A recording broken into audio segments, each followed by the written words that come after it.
Welcome to Mic Drop, the podcast where relevancy is irrelevant and we don't give a shit about your feelings.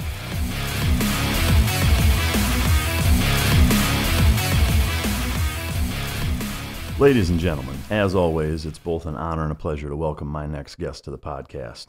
She is both a mom and a patriot.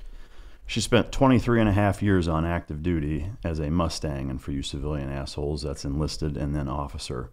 She spent 10 years as enlisted and then 13 and a half years as an officer.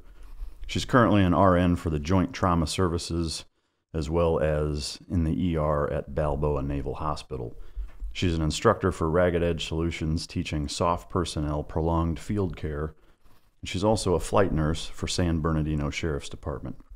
She just got back from Iraq in October, teaching Kurds advanced life support skills. She has a bigger set of balls than most men I know, and ladies and gentlemen, she is the one they call Dr. Feelgood. Welcome to the stage, Nikki Selby. Thank you for having me. Thanks for coming on. I appreciate you making the trip, and for those of you listening, as the intro kind of alluded to, she's busier than a one-legged man in an ass-kicking contest, so I know your time is valuable. You got a ton of shit going on. I appreciate the hell out of you taking the time out of your schedule to come here and shoot the shit with us. Yeah, I couldn't pass this up, so thank you for asking me. Yeah, absolutely. Before we get into the lightning round, which everybody loves, I want to take a quick second to thank Origin Labs, our ever-faithful sponsor who frankly kicks ass and gives us a lot of leeway and flexibility to run this show however the hell we want.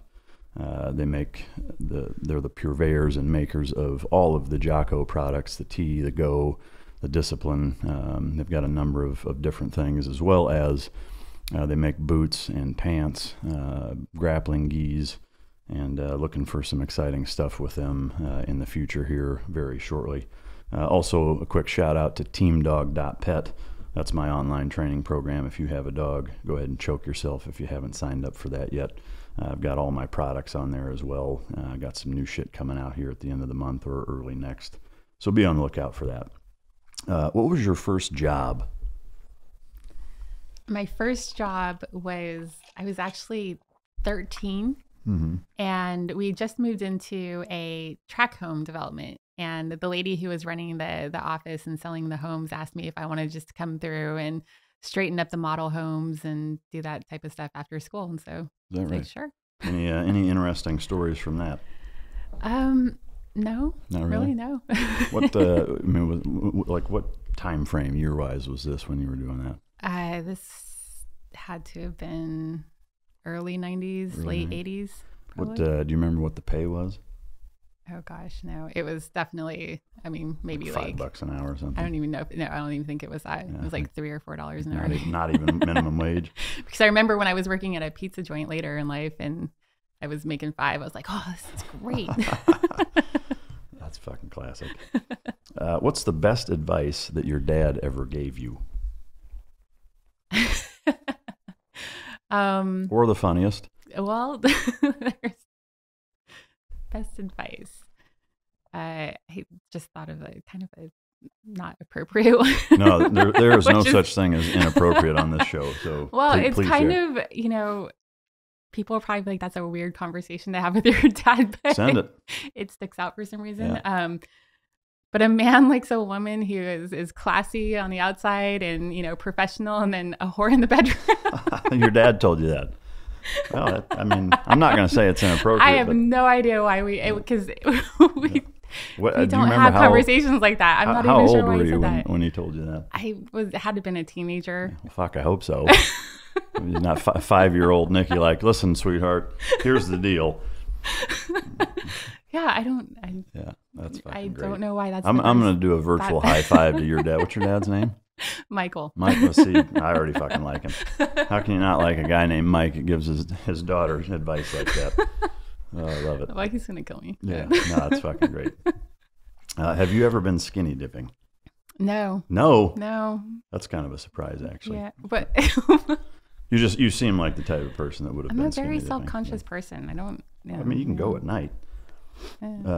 Most memorable family trip growing up? Do you have any...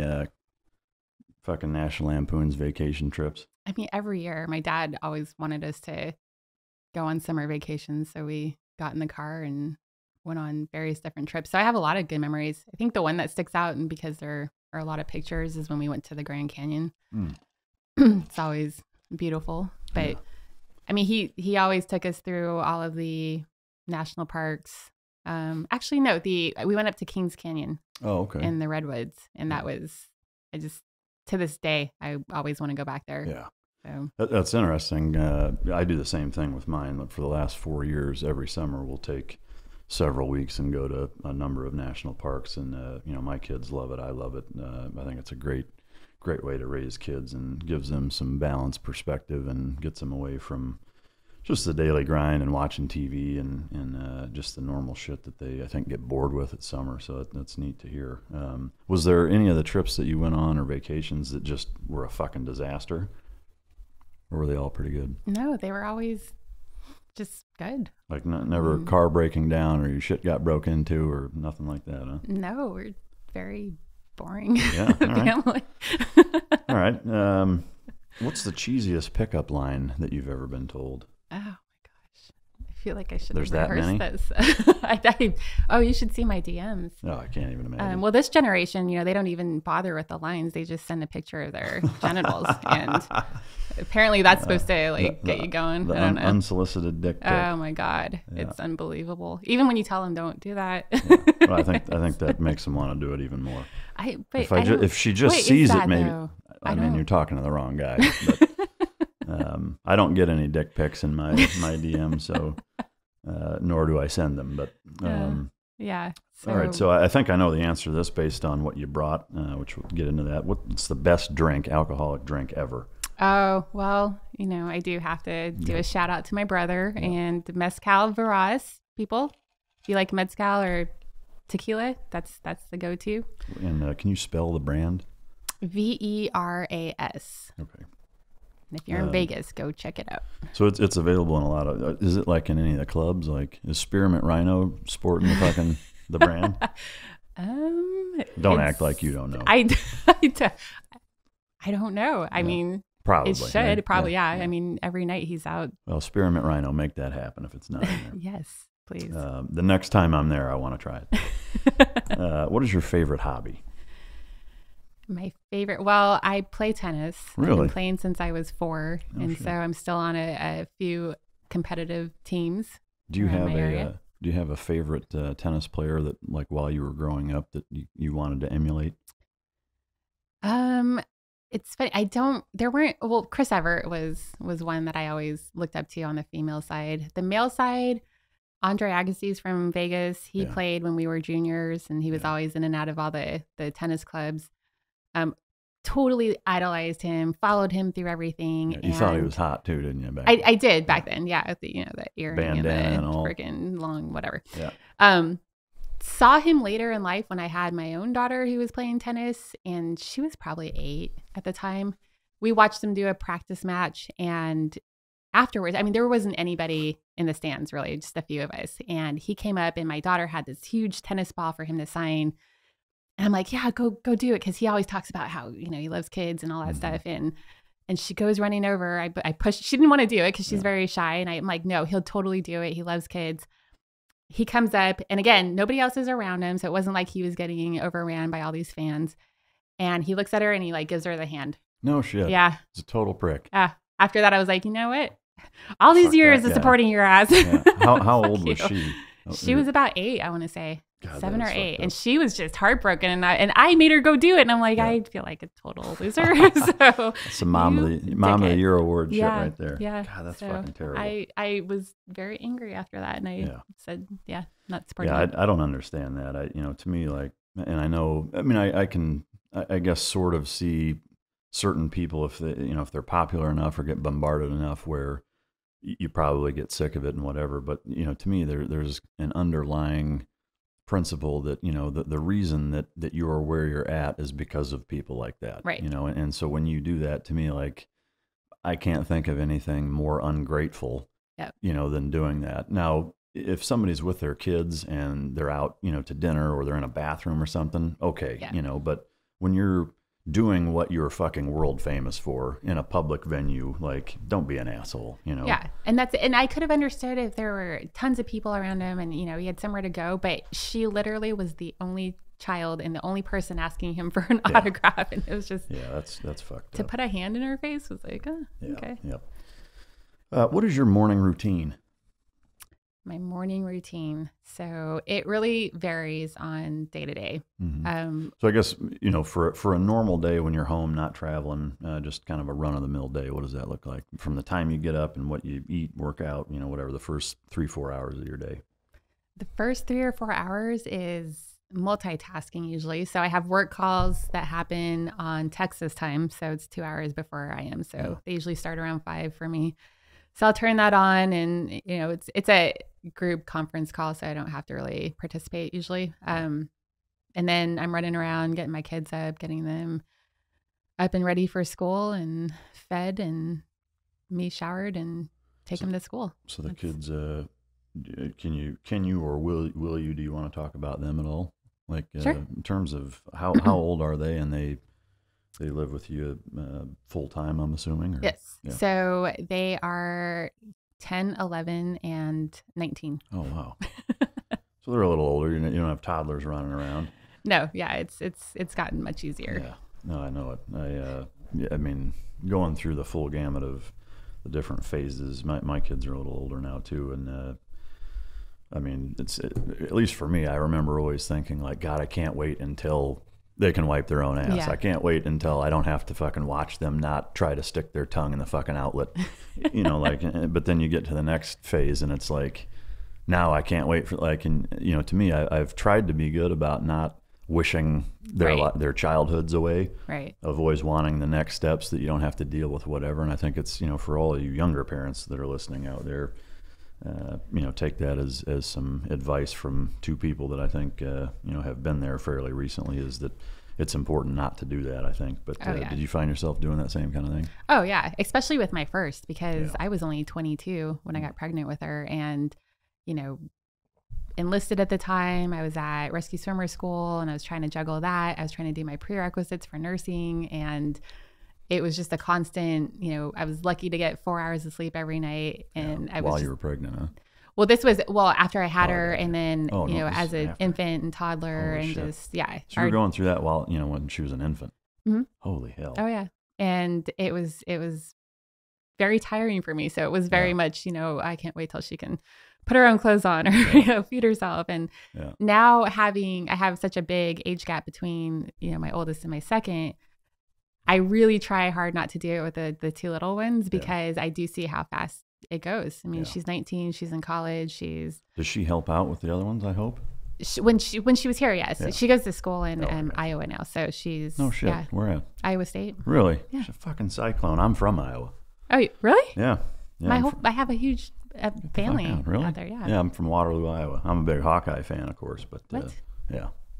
Maybe we should just end the interview right now. Yeah, I think so. Both my parents, born and raised in Waterloo. I went to the same high school. I've got two older brothers, a younger sister.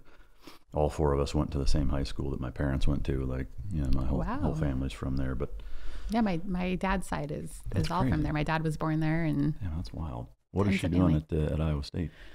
Well, she started out as a psychology and criminal justice major, but she is now changing that next semester to graphic arts. So that's quite the change. It is.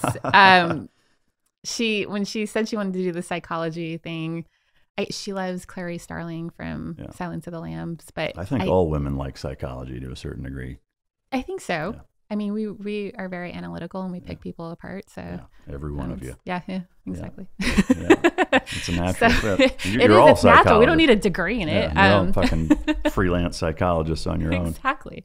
So, but she's very much like I am normally, which is a very private, closed individual and doesn't like to talk to people. So I asked her, I said, why would you do that? And so no, she learned that, you know, maybe this isn't for me. And she's an artist. She's been drawing since she's been able to hold a pencil. So I think this will definitely be good for her. Yeah, So no, that's cool. Yeah.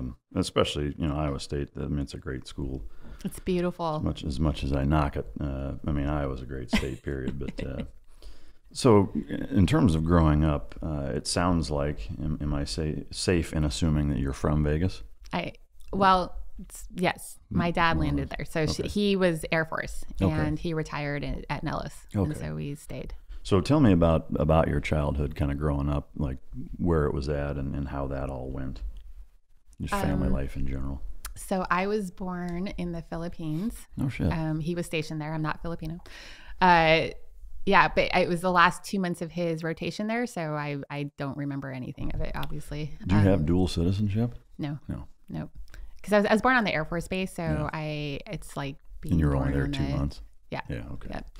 And then we moved to North Dakota. We may have gone other places between that. I don't remember. I'm not sure that there's 2 places on the planet that are more polar opposite than the fucking Philippines and North Dakota. Yeah. So Yeah. Minot, North Dakota. Yeah. Really, really cold. It's where, who's the fucking actor? Josh Duhamel's from there, right? Is he really? I think so, Oh, yeah. he's hot. Yeah. Yeah, of course he is. Yeah. Is he really? I think so, yeah. And I'm 99% sure that he's from there, but Wow. and similar age. I'm surprised you guys didn't hang out, but I'm pretty sure he's a lot younger than I am. I don't think so. At any rate, Anyway, so North Dakota, spent 3 or 4 years there, then went to Nebraska. another booming metropolis. Well, the Air Force people, bases Air are- Force and Army, you're going to end up in very weird locations if you Yeah. join those services. Yeah, 9 times out of 10, you're in bumfuck Yeah. if you're in either of those services. But Exactly. So, but you know what? I loved Nebraska. It was very white picket fence for me. My mom was a stay-at-home mom. My dad, he was Air Force, but he had regular hours. And I have an older brother and myself. And it was just, I did the typical, played tennis. I was in gymnastics, ballet, Yeah. you name it. And Yeah. my brother did Boy Scouts. It was, So, did you spend most of your childhood then that you remember in Nebraska, or did you go somewhere after that? Like, did you No. guys move every 3 years? Yeah. So, North Dakota. Philippines a little bit, then North Dakota, Nebraska, and then Vegas. Oh, okay. And then you stayed in Vegas. Mhm. What siblings-wise? You mentioned a brother. Is that the only sibling? Yep. Older brother. Older brother. What was it like getting along with him and growing up with him? Were you guys close? Was there any tumultuous aspects of the relationship? So we're 3.5 years apart, which meant, and he's an August baby, so he was 4 years ahead of me in school. So we never, other than elementary school, we never were in the same school together.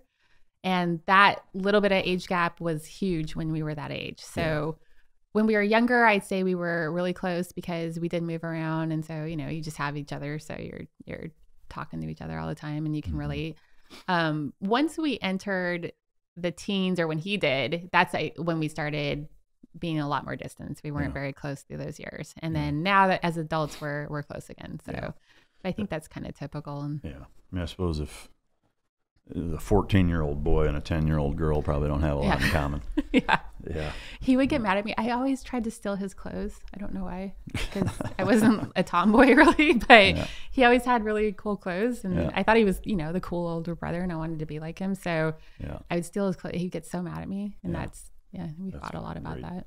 So. Were there any events that happened, whether it was North Dakota, Nebraska, or eventually ending up in Vegas? Were there any events growing up that really impacted you or shaped your life, positive or negative? There were. Sure. Vegas was a really interesting place to grow up in. So you were what, 7 or 8 when you moved there? Yeah, I was 8 when we moved there.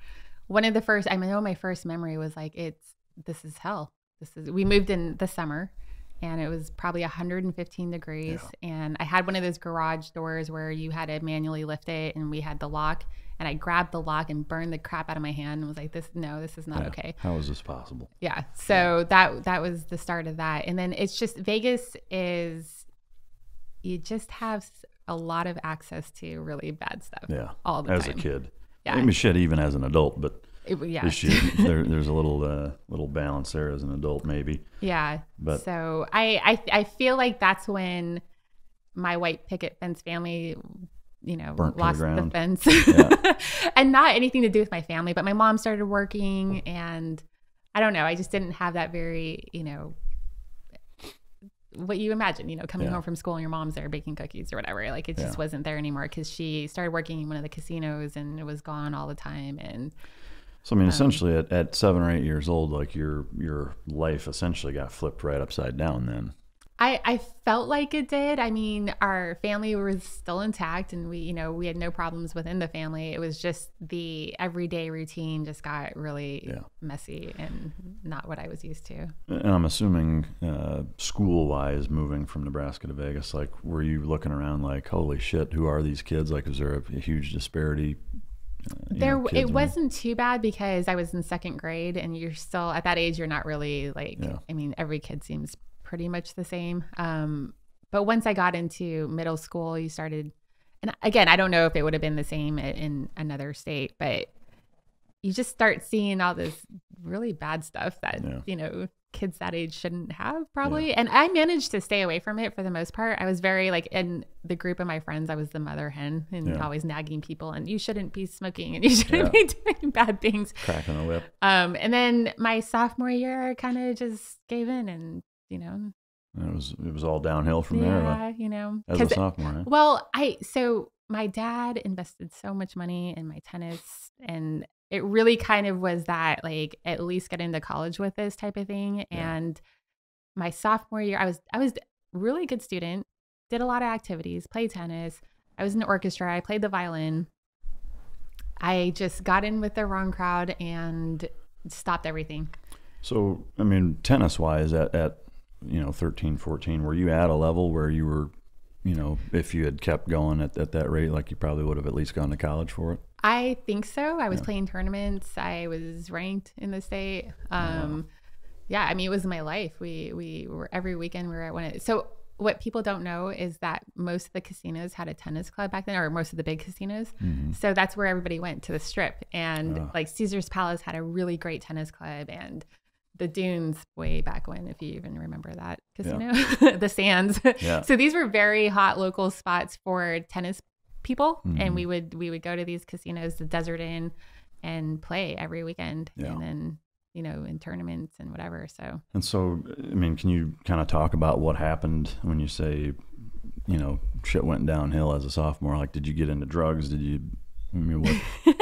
Yeah. So statute of limitations. I think you're fine. Right.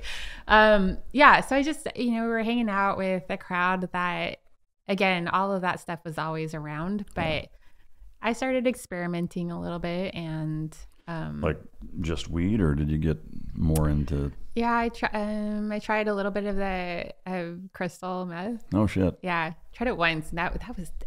Can you walk us the listener through that experience? Oh God. People are finding all kinds of things about me.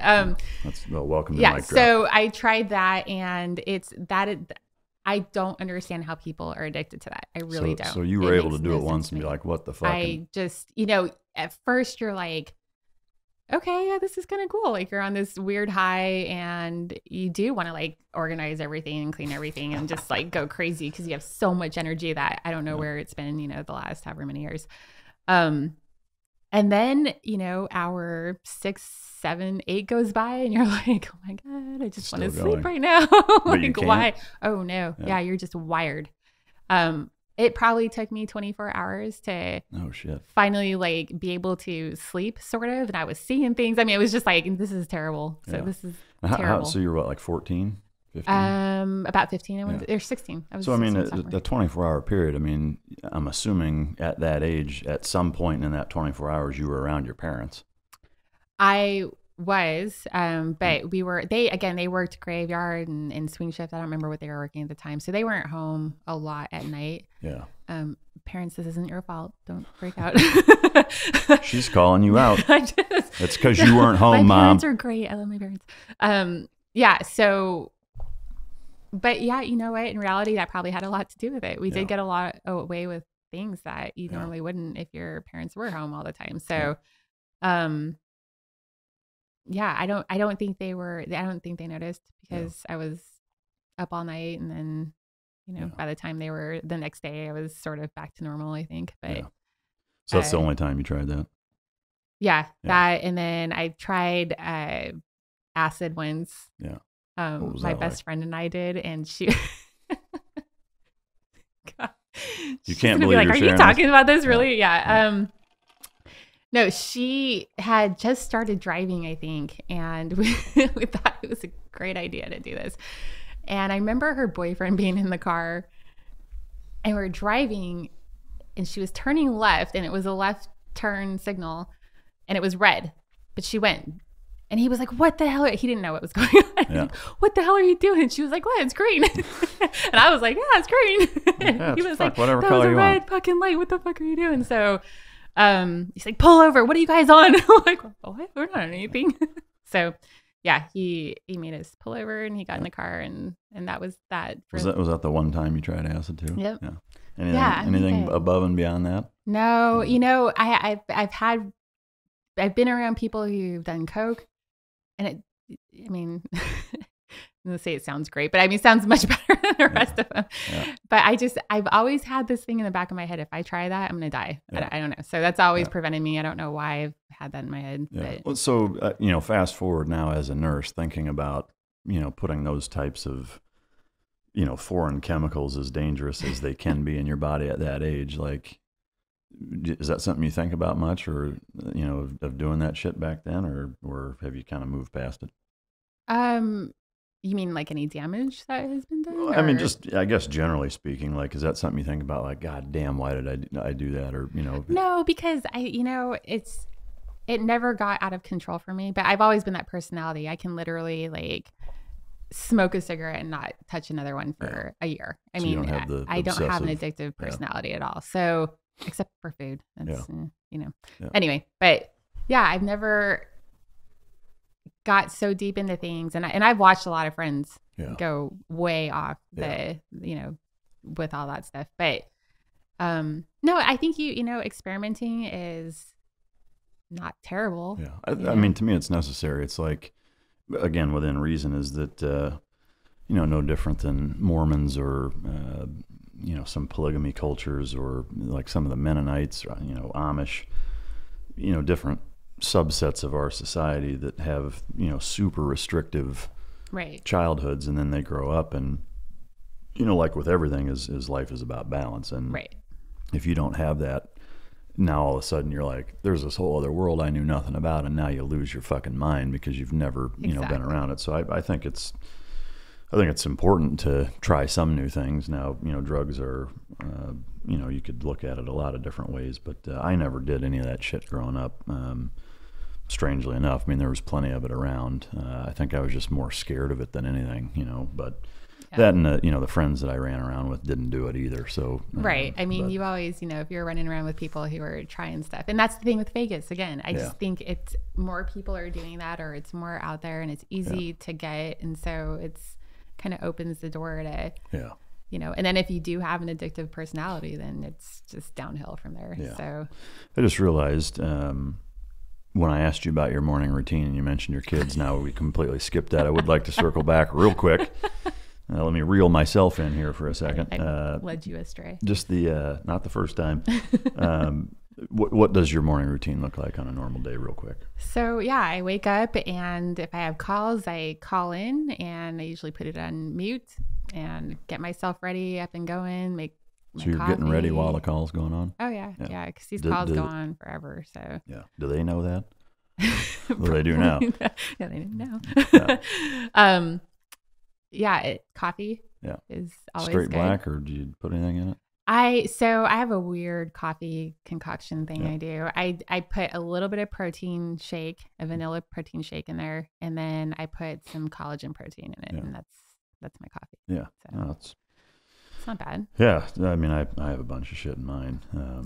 I used to drink it super sweet and have all the sugary stuff in there, but I'm, as I'm getting older, I'm moving more away from that, and just my taste buds are different, I think. So no, it's weird how that works. There's a lot of shit that I like that I couldn't stand 20 years ago. It's weird, but in terms of workout routine or eating anything or not, like do you subscribe to certain fasting protocols or a certain diet regimen, or workout program that's, has a name or is, kind of a more regimented, structured thing? Or like what does your health and fitness repertoire kind of look like? So with diet, I've probably tried every single diet out there because I'm a fat girl and I gotta like somehow manage it, right? I just don't have the attention span or the focus to really like stick with anything. And I love food. And so cutting foods out, I found for me just doesn't work. Sucks. So when I, no carbs or no sugar, that's all I think about. Yeah. And it becomes like, it's just stupid. I've been obsessive about my weight where like down to the 10th of the, number, I'm thinking about that all day long. So nowadays I don't weigh myself as much anymore. I'm very active. So again, with tennis, I play probably anywhere from 3 to 6 times a week, just depending on. Still. Oh yeah. No shit. Yeah. Yes, I do that. And then I was CrossFitting a lot for a while. I'm always in my garage. I do a lot of, I have my treadmill. I have an incline trainer that I'll put a pack on my back and then walk at, a high incline. I have a rack, a squat rack. So I'll do stuff on that. But I used to be very, like with the CrossFit, I was really obsessive. I had to hit it every single day. Yeah. And I had a knee injury and I wasn't getting over it. And I just decided, you know what, I have to accept that I'm kind of getting older and I can't do it all. So, that's my biggest heartburn with CrossFit is, you're putting the stressors of professional athletes on not professional athletes, and I know I've seen so many people anywhere from just nagging injuries to full-blown like career-ending ones. Yep. To me, like a 38-year-old mom of 3 doesn't need to work on PRing a fucking snatch. Right. To me, like, for sure staying active and doing big body movements like that are important and they're beneficial. But, humans are competitive. You put them in that environment with people that are, 15 years younger than they are, that are, Division I former college athletes, that grew up Olympic lifting and they're trying to compete with them. And, and it's just, to me, like, it's no wonder as many people get hurt as they do. Having said that, I still think it's better than not doing anything and being a lazy fuck. But well, what I like about it is it is something different every day, and that's my personality. I can't go in and do the same freaking thing every damn day. And so I liked that, and I liked the different skills they had with like gymnastics. I love being just stupid and handstands and all that craziness. But it's, and they always say, check your ego at the door and, only do what you can, but it's nobody hard. Does that. Yeah. When you're around all these people and you get people looking at you like, oh, you could do more than that, But and to me, anybody that's self-starter and motivated enough to go do that, they're clearly more competitive than the guy who's like, fuck going to the gym. Yeah. So inherently, like if you're in there, you're a notch above most people probably, competition-wise. And so, it's not really a stretch, to see that people are going to fuck themselves up that way. But having said that, I'm not knocking CrossFit necessarily. No, I just think that, they maybe could be done a little smarter in terms of making sure a foundation's laid, which I know some gyms are good about, some are not. But I think, I'm not knocking it all. It's great. It's really gotten me into things that I never thought I would do, like the Olympic weightlifting and the barbells and all that stuff, and made me a lot more comfortable. It was great for me at the time because you could go in for an hour. You knew you were going to be there an hour. You're going to get your ass handed to you, which is the kind of workouts I like. Yeah. If I'm just at the gym and just doing a few things and if I'm not dying at the end, then I just feel like, what's the point of this? So for me, my personality and my lifestyle at the time, it was perfect. Yeah. So, long and short of it is you physically still get after it. And I'm curious about the tennis thing. Like, so with playing that much, you must be pretty good, right? I'd like to think so. Like if you compare yourself now to when you were at your prime, like at the end of high school, tennis-wise, could you kick your own ass back then? I would say yes, because junior tennis and this type of tennis is way different. Yeah. So in juniors, it's power. If you're going to hit it hard, I'm going to hit it harder back at you. There's no strategy involved. You're not really thinking about, where I want to put the ball. Well, I wasn't anyway. I was just wanting to hit it back harder to the girl and. Yeah. So So as an adult, it's all about strategy and, knowing when to ease back and not kill the ball every single time until you have that sweet spot. So I've learned a lot more about thinking and while you're playing instead of just whacking that, So it's more of a chess game nowadays. Yes, exactly. Yeah. So, the good news is we're going to do some B-roll, and it's going to be us playing tennis after this. Yes. So. Let's do it. Because I played a lot growing up. No, I didn't. I was like, really? No, I sure as fuck didn't. I did play a little bit. I had a couple of friends that were pretty good that kicked the shit out of me a few times. But I played a couple of summers. But I for sure did not have any natural aptitude for it. All right, so you start hanging out with some of the wrong crowd middle way through high school. How were your grades, generally speaking? Like, did you graduate barely, or were you middle of the pack? Were you more at the top end? So starting out in my academic career, middle school and elementary, middle school, beginning of high school, I was always, very, very good grades. My 6th grade year, I got straight A's the whole time. And I was on a gymnastics team too, and we were traveling all the time. So that was pretty impressive for myself. Yeah. You're proud of yourself, aren't you? I am very proud. What was a lot of we were leaving during the day and missing classes, and it was crazy. So,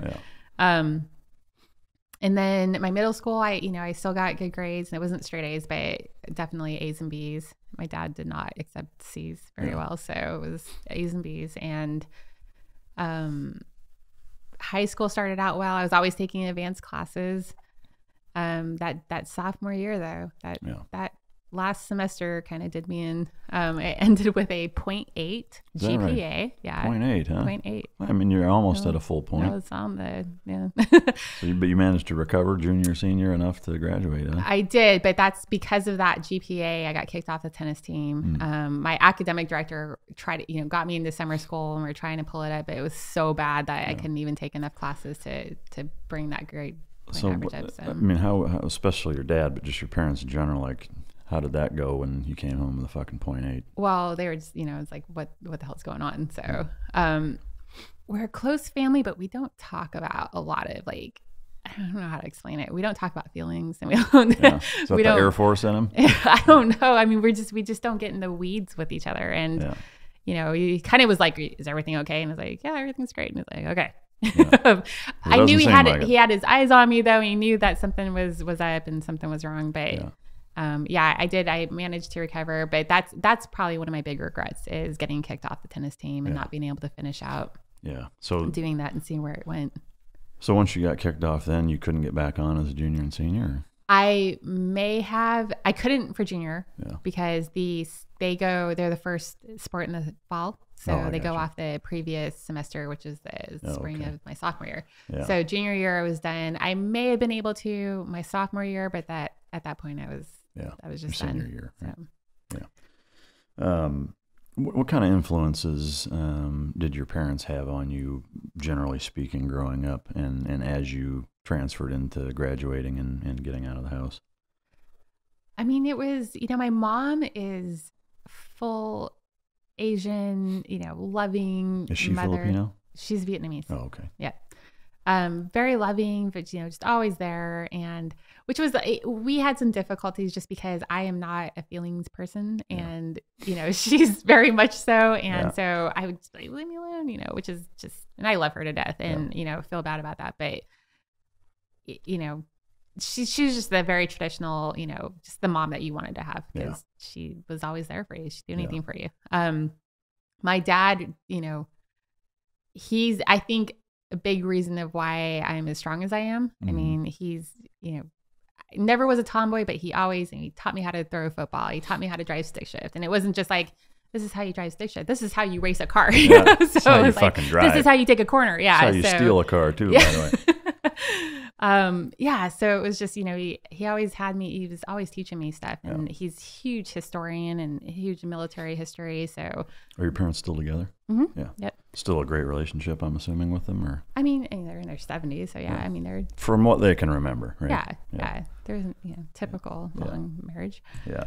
But do they live in Vegas still? They do. Yeah. That's wild. So does my brother. Yeah. All right. So as you graduate, not on the tennis team anymore, something in you decides I'm going to join the fucking military. Well, it was my dad saying, figure it out. You're not living here. Yeah. So Get the fuck out. Huh, okay. I got to do something. So they bought you luggage for your 18th birthday. Yeah, pretty much. So, okay. Yeah. Senior year, I was kind of like, I don't know where my life is going. College probably isn't an option anymore because I can't pay for it. Yeah. I don't have any scholarships or anything. So my brother had gone to the Navy 3 years before me, or when he graduated. What did he do in there? He was an EW. Oh, okay. So he was on one of the cruisers, I believe. Yeah. Yeah. So he did 6 years there. Oh, okay. But yeah, I'd seen that he'd gone. So what's funny is my dad, what I do remember him telling us is, if you join the military, I'll kill both of you. So you both do it. So we both did it. And you're both still here, strangely enough. Yeah. And my dad said that not because the military, but he hated all the bureaucracy and politics and all that. He's just not that guy. And so he was like, I don't ever want you guys to have to deal with any of that and blah, blah, blah. So we joined. He took his advice and went ahead and joined up, especially the Navy. Like, I know. Then we went Navy, which was a little odd because he was Air Force. So, but you know, I did go to the Air Force recruiter, and that dude acted like he was too busy for me. And I'm on a break right now. I mean, he was just very not interested. So I was like, you know what? Screw you. Yeah. Walked past the Marine Corps one, and they were like, "Come on in." And I was like, I don't know about nice that. Haircut. Fuck you. You know what's weird is at that age, because I have a similar story. I talked to the Marines, but it is how some things so fucking trivial and small can have such a huge impact on the rest of your goddamn life like that. You know, like if that guy had been engaging, we probably wouldn't be sitting here talking. Maybe we would, but probably not, Exactly. Like just these little fucking nuanced things that recruiters, or, from something as simple as where the office is, or what the guy looks like that's standing there, or how they interact with you, or, what they fucking tell you. I mean, it's amazing. It's that ripple effect, the tiny little pebble in a lake that the ripple goes all the way fucking 2 miles away or whatever. It's amazing how many stories of veterans there are that have recruiter stories that it's like, I did this, but then I ended up doing that, and then it's like all because of these little things. But anyway, so he was a dipshit. The Marines scared you. The Marines, they were very eager, but they were trying too hard. See myself in that direction. So Full Metal Jacket thing wasn't really. You weren't into eating crayons. Yeah. I love you, Marines. I love you too. Who are we kidding? You guys are awesome. The Navy got, my brother again, he'd gone before me, and so I was like, let me talk to these guys, and they were super, receptive and happy. And so what did that look like in terms of what you signed up for, and how the initial process went? So I originally signed up to be an AW rescue swimmer. Okay. And I didn't really, I had a friend that did it. And so I was like, oh, that looks cool. Helicopters look cool. I don't know. I wasn't the most in shape kid growing up. I mean, I was very skinny, but I just, I didn't push weights around. I didn't do push-ups and pull-ups and all that. Turns out there were no tennis rackets on helos. Yeah. So the whole process was easy to get in, doing the MEPS thing, whatever. And I made the decision and was off to San Diego to do the physical and everything. And I told my dad by putting the contract on the dining room table, so when he got home from work, he could see that. That didn't go over very well. So you went to boot camp in San Diego? Nope. I went to boot camp in Great Lakes. Okay. So was this mid-90s? This was 95. Okay. Yep. And went to boot camp. Because of that contract, I had to try out for the rescue swimmer part of it. So we had to pass that initial physical test, the physical fitness test. It was pretty similar to the SEAL one, except we didn't have to do the run afterwards. Oh no, we did have to do the run. I'm sorry. We didn't have to do the run in boots like you guys did. Oh, okay. We ran in regular shoes, but we did the swim, did that fine. Even though I didn't train for any of this. I just went in like, sure, whatever, can do all this. Did the swim fine. Got out and did the sit-ups I can do all day long. That's never been a problem. And I did the push-ups. So the push-ups were 42 push-ups. I did them, but they held a fist under your chest, and the guy, it was a SEAL. Yeah, go figure. He's like, you didn't touch my fist every single time. And I was just like, I couldn't argue one way or the other if it was true or not. So yeah, he was like, yeah, you're going to lose this contract. And so, that was I was a little freaked at that point because I remember my brother saying, you better have a school, do not go undesignated. You're going to be scraping paint off the side of a ship. And I was like, oh my God, I'm going to be scraping paint off the side of a ship. This is terrible. So they had me go talk to the, I don't even know who it was at the time. We actually went into an office and they pulled up what was available. And I originally wanted to be a corpsman. It wasn't available at the time. I threw that out there and it was open. So kind of a full circle thing. So then you ended up as a corpsman. I did. Okay. That's funny because I came in 96 and similarly, like I knew I wanted to be a SEAL, but at that time they had dive farer programs. They had, different, I guess, avenues in. And my take was like, I want to pick a school in case that shit doesn't pan out. I'm not winding up undesignated seaman or whatever, and so. Right. I was like, well, fuck, I'd love to be a corpsman. That seems cool. And they're like, yeah, we already have too many of those. Pick something else, So I ended up as an intel specialist. But so anyway, so you go to Great Lakes to boot camp, and then you go to corpsman school, which I went is to right Corps there school, too, right? which so there was one in San Diego, and then there was one in Great Lakes, and I was of course hoping for the San Diego one, and got the Great Lakes one. So here's another message, kids: it's don't say what you want because you won't get what you want. Say the opposite. Yeah. So I walked across the street in January at Great Lakes, or I slid across the street, whatever you want to call it. Yeah. I must have experienced that cold in North Dakota, but I don't remember it. Yeah. It was freezing and it was snow everywhere. Yeah. Went to Corps school for 4 months and then went to Florida afterwards.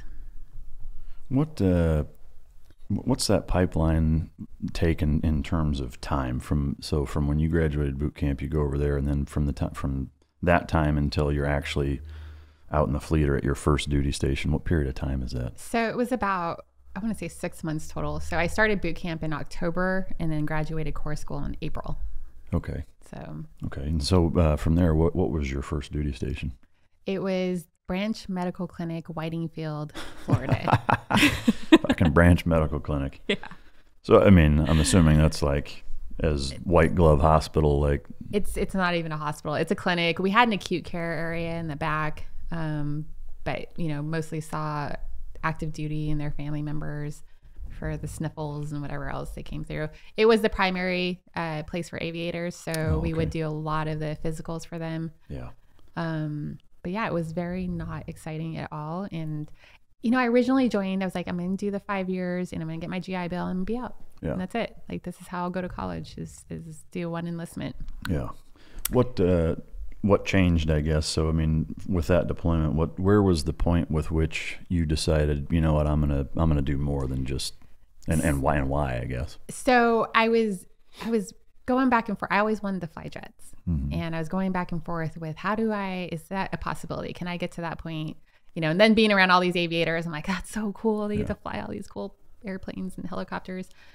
I was starting to look into the Naval Academy stuff and the boost programs and all of that. But then search and rescue caught my eye. I don't remember why. Mm-hmm. But, I found out that there was this whole community of corpsmen that flew in helicopters. And that's what, having done the AW thing and not making it, I was like, well, this is an opportunity to do this. So I asked my career counselor, who was a first class at the time, and she says, oh, no, there's no women in that. And I was like, why wouldn't there be women? It's not a combat type of job or, again, this is the 90s, so we didn't have any of that. But I was like, they don't go to combat. Like, this isn't. And she was like, oh, there's no women serving in that community. And I said, well, that doesn't mean it's not open to women. Yeah. So, and this is one of the things I tell people when I mentor them is don't take no for an answer. Yeah. Like, see it in writing. Make sure that you I could have easily, it was an E6. I was an E4 at the time. I could have trusted what she said. She's a career counselor. She should know what she's talking about. You've just been like, oh, okay. And that would have changed the entire course of my career. Yeah. And I said, can you just go back and look and make sure it says no women? Yeah. So she does. And she comes back and she says, well, it doesn't say anywhere that women can't do it, but there aren't any women in there. Yeah. For me. So this is how my brain works. I'm like, oh, challenge. I'm not ready for this at all. Like I think of myself, I'm like a little chihuahua. Like I think I'm bigger than I really am. And I'm like, I can do this. Let's do it. And she was just like, why? Okay.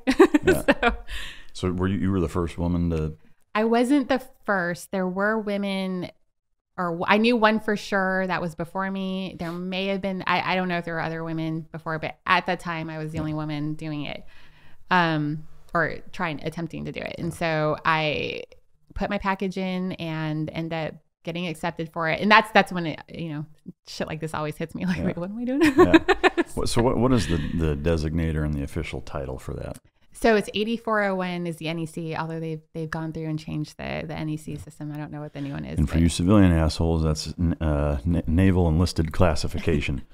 Or MOS for you Marine Corps people. It's basically, it's a fancy way of saying your fucking job. But.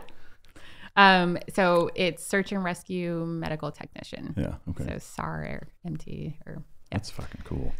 Yeah. So you get accepted. I get accepted. I go to the Air Crew Survival School first for 4 weeks. And again, you're talking to someone who's not a runner or. Did you do the helo dunker training in that one? I did all of that. Yeah. And I am terrified of all of that stuff. Like I swear to God, I look for things like what would scare the shit out of me. Let's do it. Yeah. Oh yeah, I was shaking when they have you suspended above the water before they drop you into it. Yeah. And I was shaking. Without a doubt, there's thousands, tens of thousands of people listening that have no idea what helo dunker is. Can you tell people why we do it and walk us through that? Because it's a neat yet terrifying experience that I think a lot of people don't realize takes place in a lot of military applications. Yeah, it's definitely terrifying. So they put you in this, they've changed the model nowadays. It's a little bit more friendly. But when I went through, it was basically a big tin can, and the inside was supposed to model, I think it was a 46 it was supposed to model after. And they hold you above the water. They drop you into it, you and 8 other people. I don't remember exactly how many.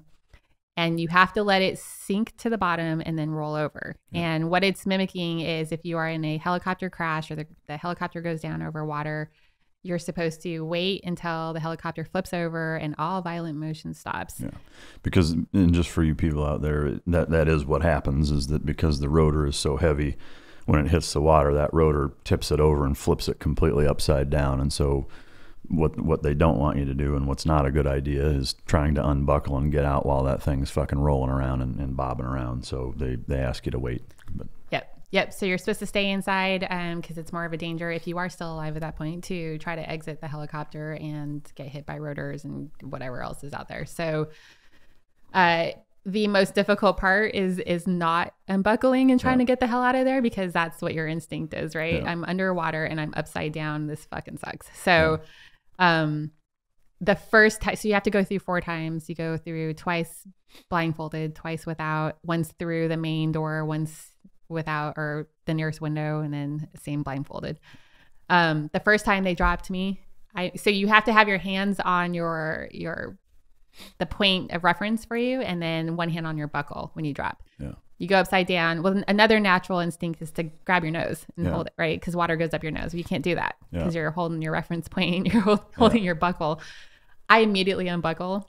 And then I realized what I did, and I try to hold myself in the seat as we're upside down. And there's Navy divers down there, and they're like, "No, you're done." Yeah. So instead of 4, I got to do 5 rides. It was amazing. And the thing that I actually did one of those, not in the military, strangely enough, as many times as we've flown, and most of our guys do, it never lined up. Like either the trainer was closed or our schedule shifted or whatever. But I ended up doing it for ExxonMobil. Strangely enough, but so I have done it, just not in the military, ironically. But at any rate, what I think a lot of people don't realize, and I was even surprised because I did it after I got out. I was in a little over 12, and But is how disoriented you are when it does go yeah. upside down. Like nothing looks the same, seems the same. Nope. It's like, what the fuck? So that point of reference thing is important. But well, then you put the blindfold on Yeah. and you really are completely screwed up. Yeah. So my last ride, again, you know, I was like, there was one seat you didn't want to get, which was the one that was the opposite side of the main door and at the end. So I was trying to like put myself in line and trying to like count, you know, how many people were in front of me to like maybe get the seat right by the main door. Because when you do the main door exit blindfolded, you have to wait for everybody to get through it. Yeah. And I mean, it sucks, right? You're already like holding your breath. You've been upside down for however long. I end up in the seat that I didn't want. I'm the farthest across. So, but I sat there and I said, okay, I'm going to sit here and count an extra 10 seconds. Because by then I was worried about getting tangled up with other people. Yeah. So I was like, by then everyone should be gone. I'm good. I can go. It almost worked. Well, the first thing that happened, I went the opposite way. You know, again, so you've already been holding your breath for about 30 seconds at this point. Yeah. I went the opposite way, ran into the back of the little tin can, like, oh shit. And then it kind of, you know, you're like, I'm lost. Where am I? I don't even know where I am. You lose your reference.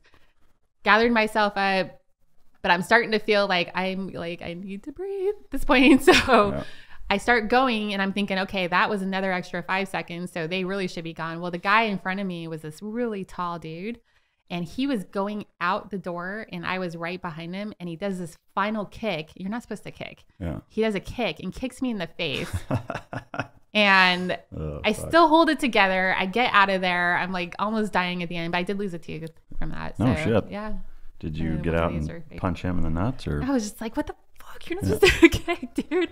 You guys spitting chiclets, fucking like, hey, asshole. Jesus. So yeah, that's, you know, you're supposed to requal every 4 years and most people dread it. Some people you have are like, oh, I love it. Yeah. I think they're lying, but yeah.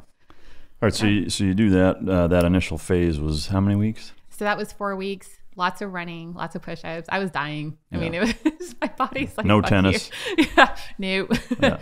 I stopped playing tennis at this point, but yeah, just dying through that 4 weeks. Like, you know, pretty much was like, it's not even that difficult of a school, but I was like, what am I doing? Yeah. This is a really dumb decision. So what happens after that? So so now there's an actual pipeline for them. So you would go to a flight medic school and they teach you medicine.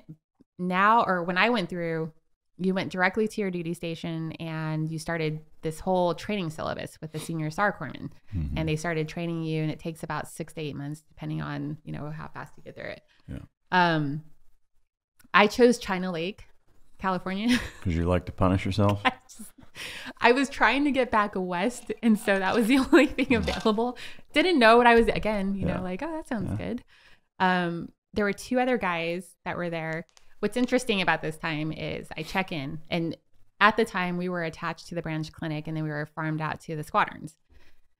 E4, sit down, my officer in charge, or the commanding officer of the branch medical clinic, sits me down and he says, you know, I don't think girls should do that. I'm not letting you go train. No way. I swear to God. So you punched him in the nuts? No, I was just sitting there. So this is the 90s. There was no EO people and like all these like avenues you can go through for. It's amazing how much shit's changed in 10, 15 years. It really is. Yeah. That would never fly today. Never.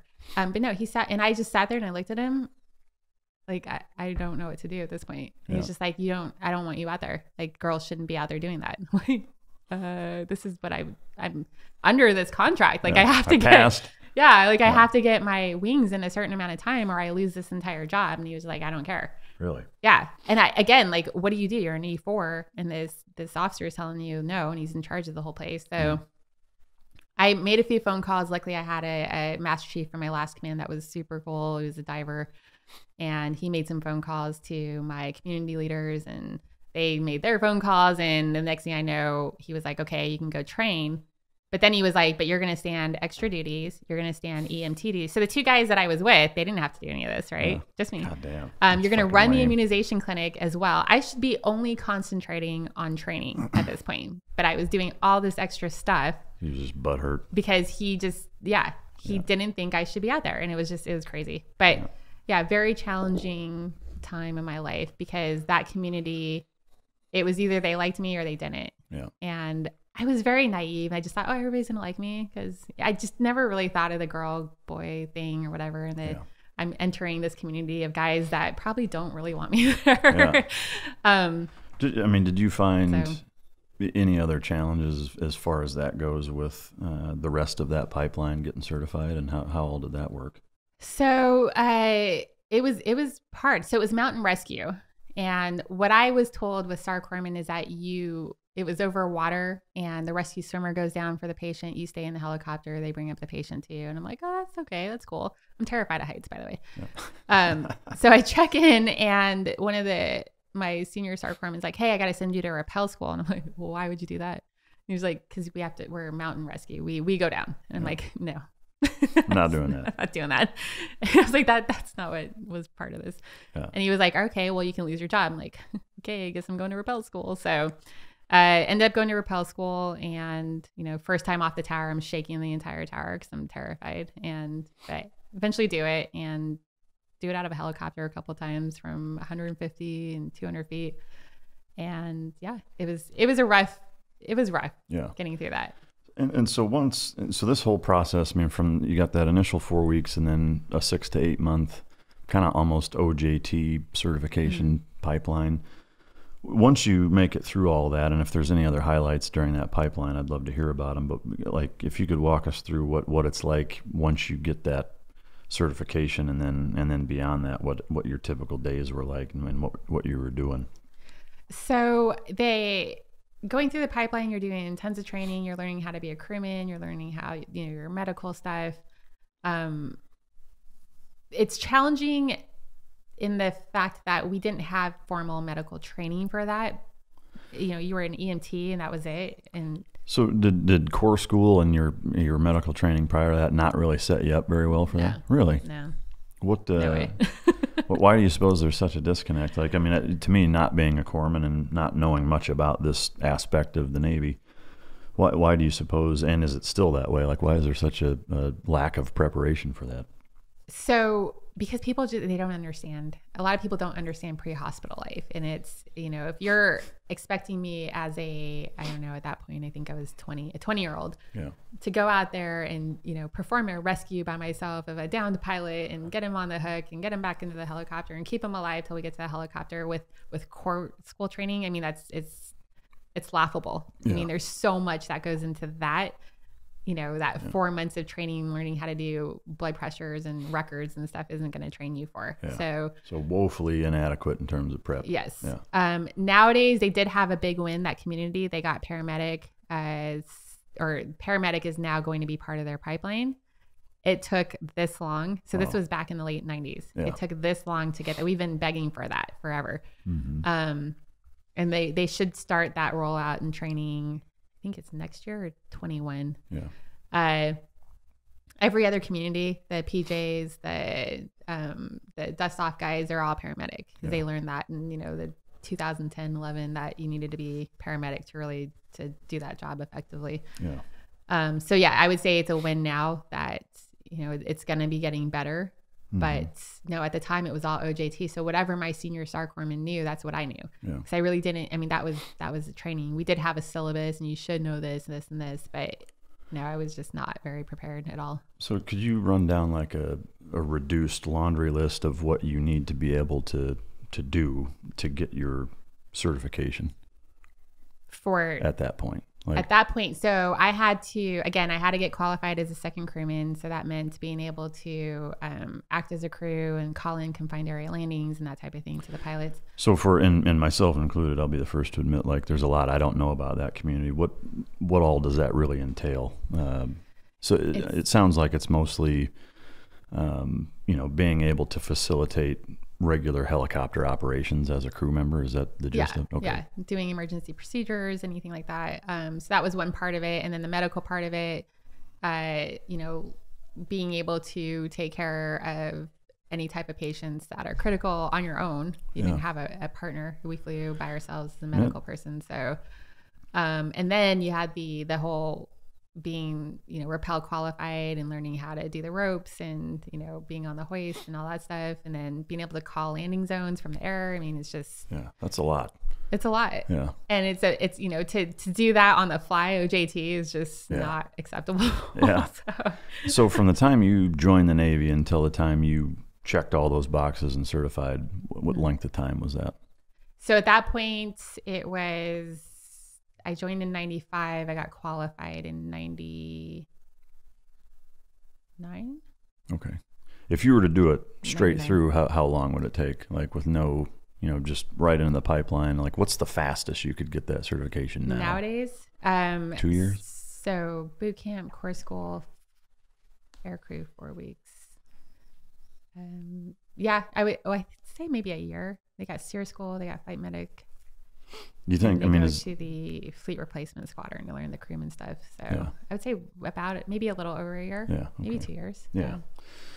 I mean, to me, that's a lot of shit. Specifically, I mean, the air crewman stuff, the rappelling, the auxiliary stuff to accommodate what the overall mission skill set is, which is sustaining an injured person's life. To me, that's the big thing that, I mean, I'm not a fucking doctor, but I mean, Jesus, like there's a lot of things that can go wrong. It's not like it's just, if they're in this position, this is probably what's wrong. I mean, it could be anything, right? Yeah. I mean, almost anything. Oh yeah. There's so many Yeah. things that can go wrong. So once you got that certification, you get SAR wings or what? Yeah, you got air crew wings. Okay. So that was the big thing. They pound them into your chest. Did they do that back then for you? Yeah. I may have 2 holes in my boob. Yeah. So do I. I was supposed to fish them out of a beer pitcher too, which I if you know me, I'm Asian and I have that weird alcohol thing. So I drink one drink and I turn red and get crazy. So I firewater disease. Yeah. So I drank a pitcher and fished them out, and then they tacked them in. Yes. Yeah, no, I've got similar I was tridents. very proud of that moment. And really, you live for those moments. No, I agree. They take all that away. It's like, come on. No, I agree. I think hazing should make a return also. But yeah. So once you got that certification, did you stay at China Lake for your first duty station as a corpsman? Yeah, so that was all part of my duty station. Okay. And so qualifying, then once I qualified, then you did rotations. So anytime we weren't really the busiest station because we were in competition with Fallon and Lemoore. We were all along that mountain chain there. So if we ever heard any like calls go out, we were running for the helicopter because we wanted to get there before those guys did, but they usually beat us. So could you share any stories from that duty station where you were on calls and actually responded? I didn't get anything because I was there after my training. I was only there for a year. Oh, okay. And then ended up getting pregnant with my first during that time. So, we just did tons of training, tons of flying, but it's any close calls with some of the training exercises with helos almost crashing or any. We had right before I got there, we had a helo crash and killed everybody. Right after I left, we had another one that killed my good friend. Oh wow! Yeah. It was dangerous. Yeah. It's anytime you're flying and you're doing one skids or anything like that, or any rope type of thing, it's dangerous. Yeah. I mean, and learning how to fly a helicopter, I don't even know how pilots hover while there's somebody on a rope under. I mean, it's just insane what they can do. Yeah. So no, my hat's off to, especially like when you go to the next level, like the TF-160 guys where, they're doing shit at night on night vision while getting shot at, like high winds, dust storms, like it's fucking nuts. So after China Lake, where did you go after that? So after China Lake, I was at a crossroads again because I didn't want to leave California. Mm-hmm.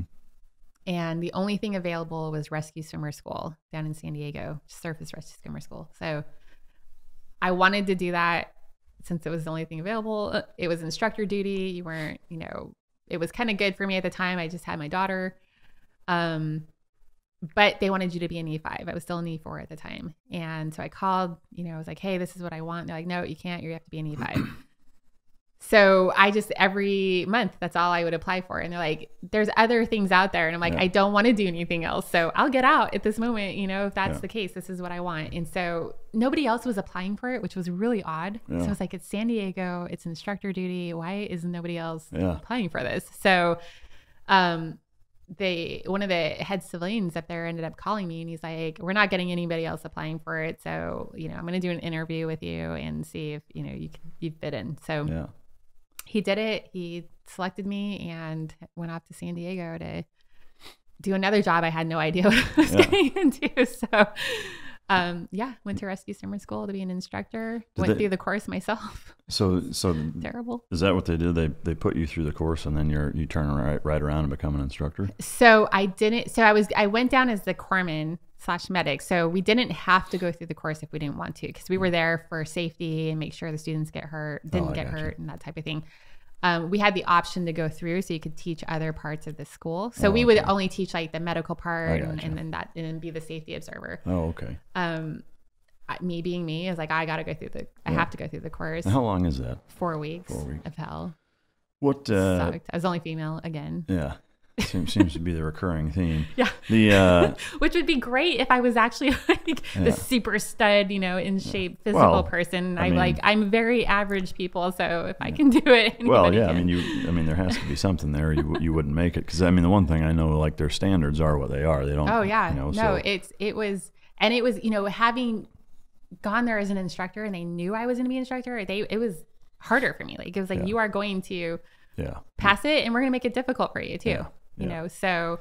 And so at that point, from a medical standpoint, are you, like, with the prior job, are you a certified EMT or a paramedic, or what civilian equivalent would that be? So at the time we had to be EMTB, but now they've taken that away. So you don't have any civilian equivalent, which again screws over the corpsman for when they do get out, or, even just for the training aspect and the standardization. But yeah, I was just an EMTB. So you go through the course, they make it difficult. You're the only woman. You turn around, now you're an instructor. Give us kind of a walkthrough of what it was like teaching some of those skill sets to younger kids coming up. And because I know the time I spent as an instructor was, there were aspects to it that I was not expecting, in terms of how they impacted me and my perspective on life. And I didn't consider myself a mentor, but whether you think you are or want to be or not, you absolutely are. I know, we absolutely revered the instructors that were our instructors, in BUDS. And I know it's that way, generally speaking, with all military courses. You look to those instructors like they're fucking Zeus, So talk to us about, kind of what that responsibility was like, and what that experience was like during your time there.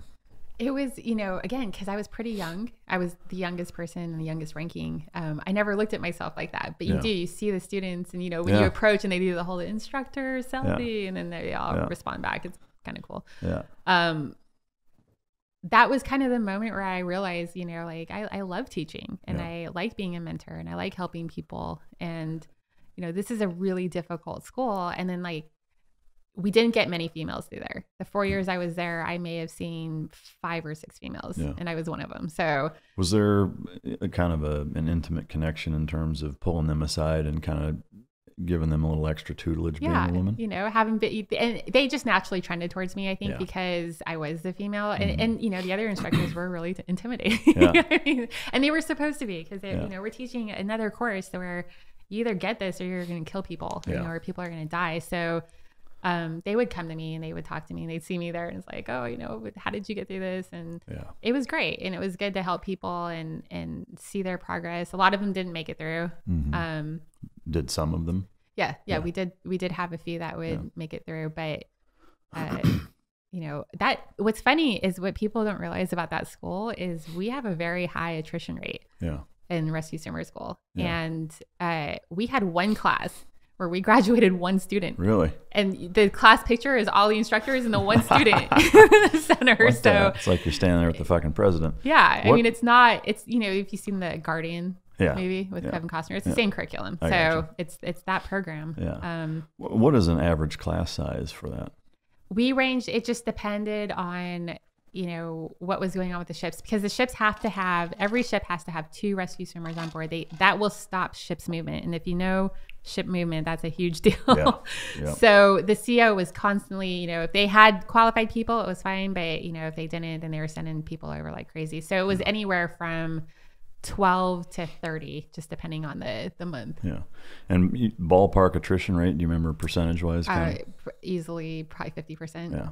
So I know, similarly, like the BUD/S attrition rate is, between 70 and 80%, like most people don't make it through. But right.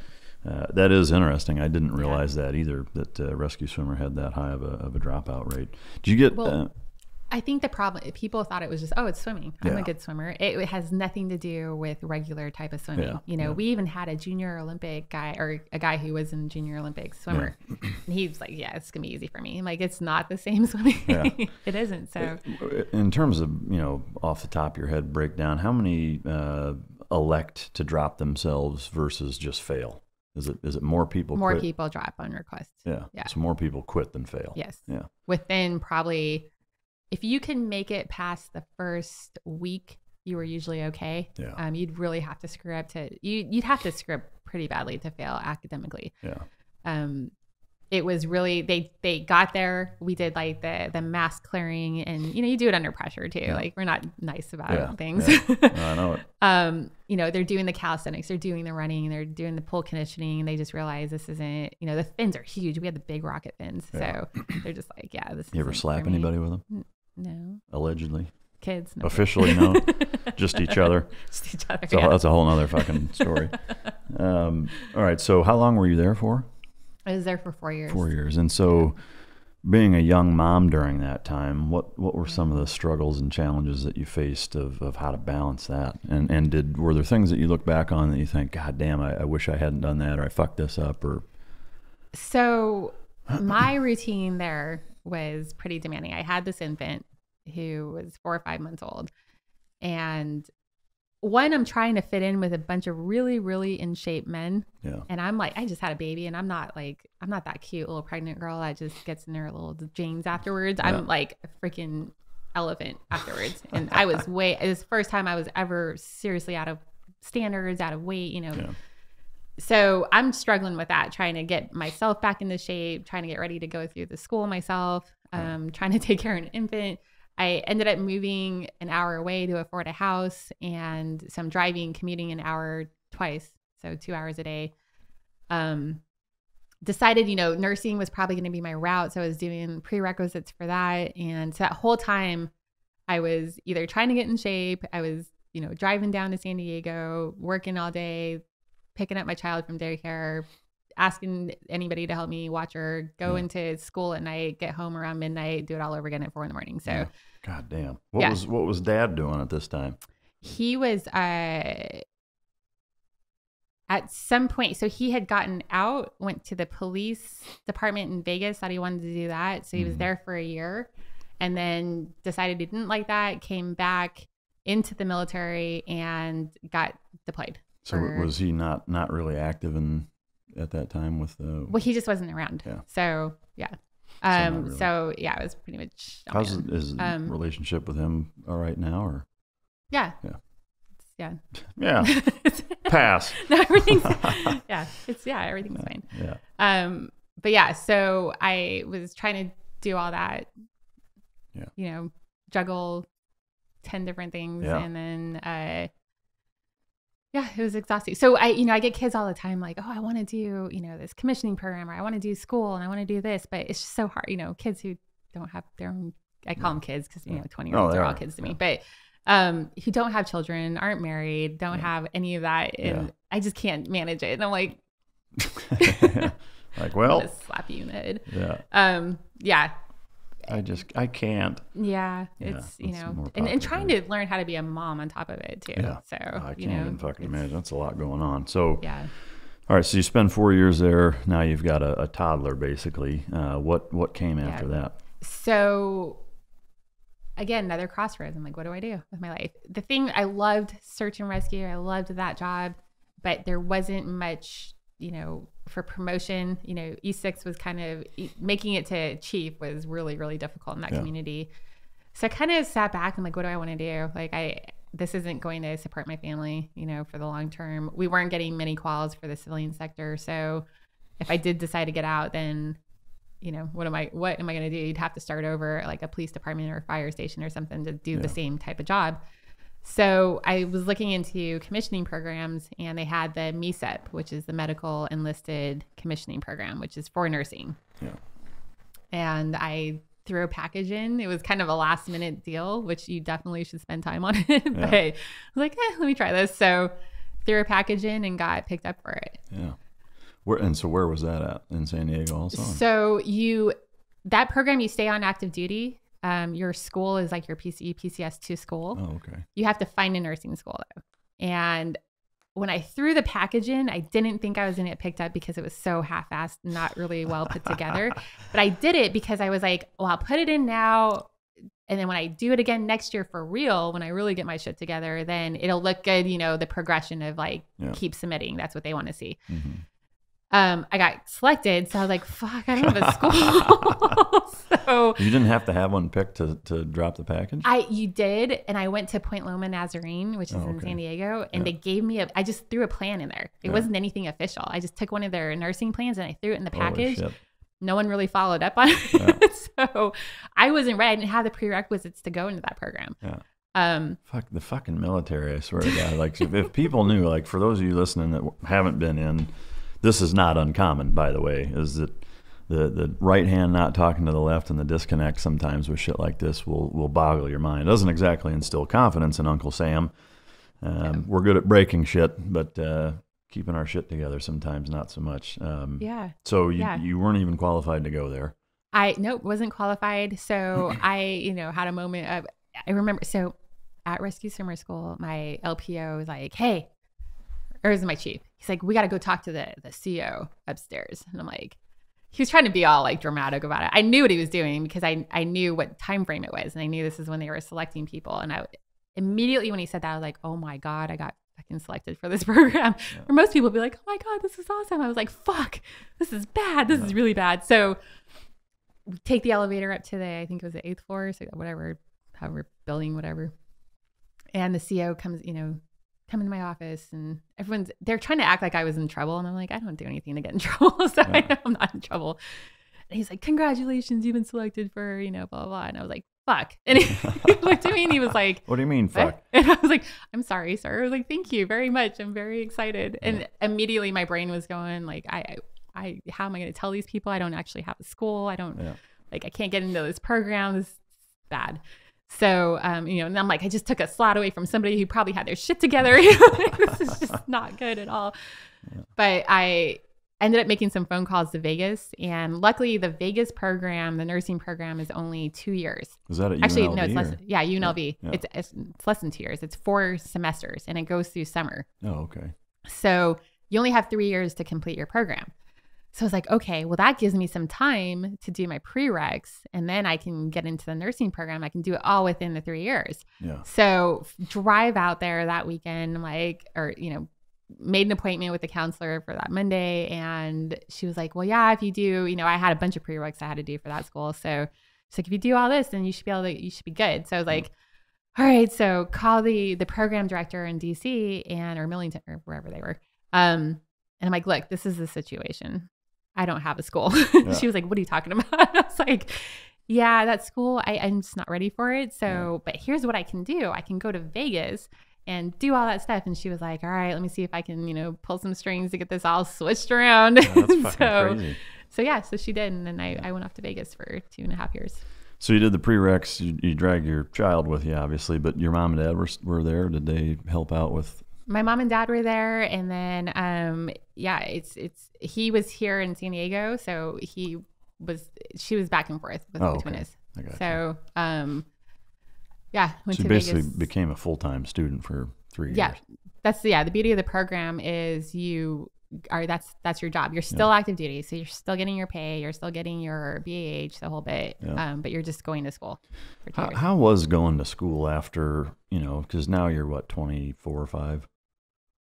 I was 28, I say. want At that point. Well, so even more so, I guess, being a 28-year-old veteran, that's spent, the better part of a decade in the fucking Navy. Yep. Going to the physical location, because like when I was an instructor, I did night school and got my degree, through a local program, but it wasn't the same as going to fucking college. Right. I wasn't really interacting with anybody, and I mean, not like you would there. So how was that as a 28-year-old with this life experience now, finding yourself in a fucking college classroom at UNLV, no less? You're trying to integrate with 20-year-olds who, Was it frustrating? It can be, because their perspective on life is obviously very different from yours. Yeah. And, they're worrying about things that just don't really matter, and they're bitching, and, and then it's like their boyfriends and like all the emotional drama with all that. And it's like, shut up. Like, I'm here to freaking just get through this shit and, get back to my life. So, it's different. Did they consider you old? Like, were dudes calling you a cougar and shit, or? No, I don't look old. Well, what was funny about that is that I only had to check into a reserve station in Vegas. And so, they didn't give a shit about me. So I bleached blonde my hair. My hair was bleached blonde. Yeah. Piercings all in my ears, and like did not look like I was military at all. No, I mean, they did. They looked at me like, the older, wiser person, I guess. And, so it was more out of respect than giving you shit about it? Yeah, nobody ever gave me shit. Yeah, that's cool. People don't give me shit. Any good stories from your college experience at that point? No. I stayed away from frat parties or any bullshit like that. I was all business. It was about going there. I didn't even do study groups because they were just fucking around anyway. Yeah. I had a mission. I had to do it. I'm not a great student. So I was doing stuff like studying studying for a test the hour before in my car, and that type of thing. Just, I wanted to get through it. I didn't want to hang out with these people. Yeah. Although a lot of them are great, and I still have friendships with them. Oh, really? That's cool. Oh, yeah. So when you graduate from that, what is your qualification degree diploma in at that point? So it was a bachelor's in science and nursing. Okay. And so full on nursing degree. You go and you take the NCLEX, which is the state board for nursing. You get your license. And my first duty station was Naval Hospital Balboa. And when you're enlisted and you're like, oh, being an officer is such a great life. Yeah. And they just get all the, no. Ensign was probably the worst rank of my entire career. Really? Oh, yeah. Well, tell us why that is. So when you're an E1, you're kind of treated shitty, but people still try to mentor you. And they don't expect anything from you. Exactly. Yeah. You're just a stupid kid, and let's just teach you and guide you and mentor you and that type of thing. So people are still paying attention to you, and they're helping you out along the way. But O1 is like, you're still an idiot. Yeah. But people expect all this stuff from you, but they still think you're an idiot. So it's just really not a lot of guidance and help. And just kind of, shitting on you the whole time. It's just bad. I mean, ask any ensign. It's like, it's not fun. I mean, I can see that, especially having been prior enlisted. I think, ensigns that are fresh out of the academy or whatever probably have more of a feeling of an E1 rather, an enlisted new guy, because you're kind of in that same position. But, having been around in the military 10 years and then now being in that position, I can see where it would be.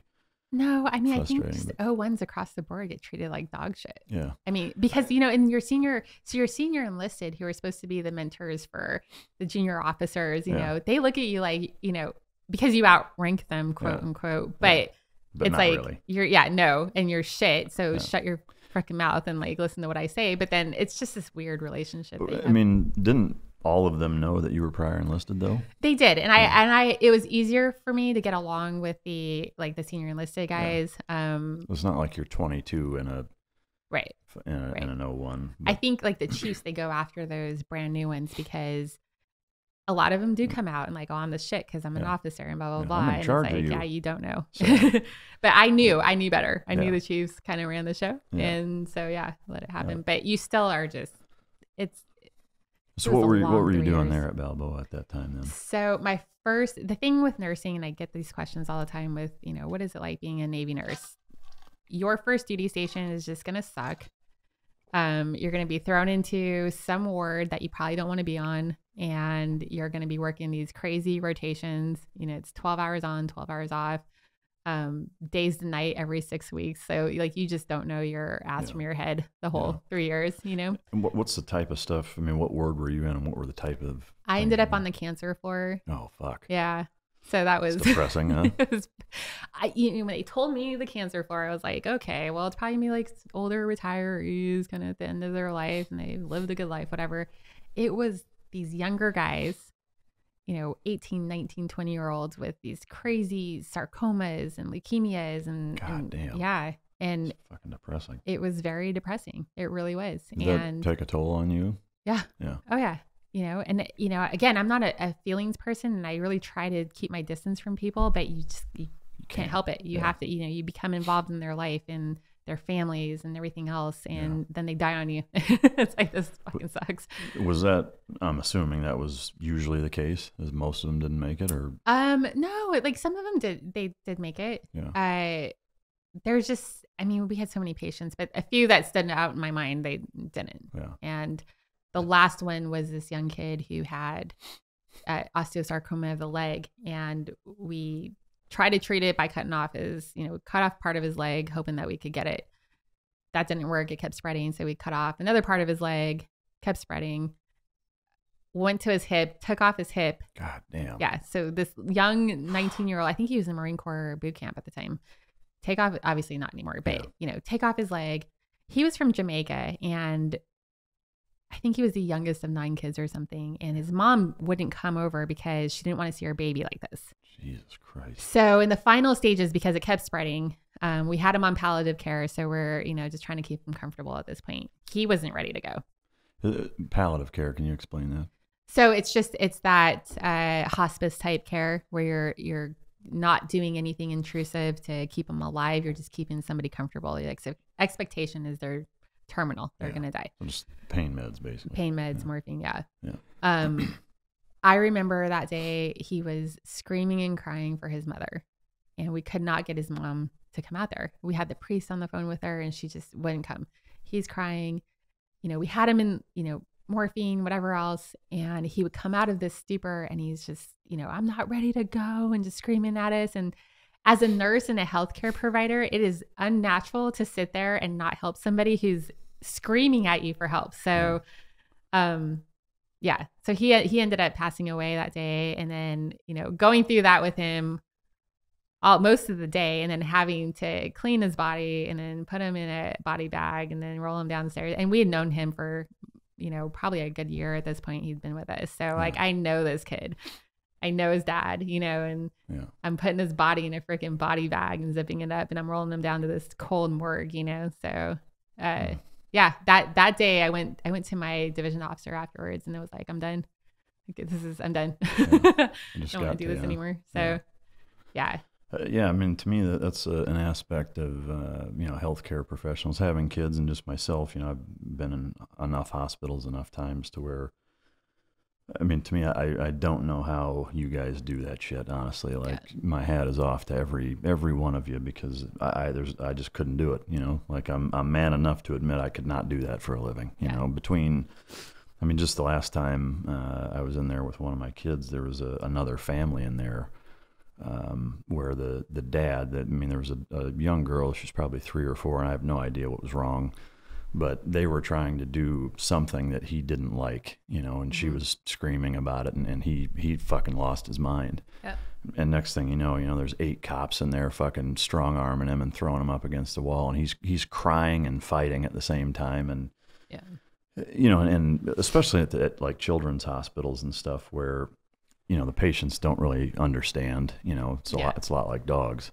Yeah. They don't have a fucking clue. They're uncomfortable. They're in pain. They're scared, and you're fucking with them, But so there's a lot of parallels there. But, seeing the nurses and just the healthcare practitioners, from doctors all the way down to the janitors, dealing with that shit day in, day out, of kids screaming and parents freaking out, and watching, what seemed to be pretty nice, innocent, good people suffering day after day after day. I don't know how the fuck you do it. I don't know how people deal with that day in, day out. It's again, my hat's off to you. Well, there's a very high percentage of burnout in nurses, and it's a big problem. Yeah. And it's because, and we're just giving and giving and giving, emotionally, physically, and there just isn't a lot back to you. Yeah. And you just get to that point where it's like, I can't keep doing this. I think it's a lot like with, first responders, generally speaking, are, you're dealing with people when they're probably having the worst day of their life. Right.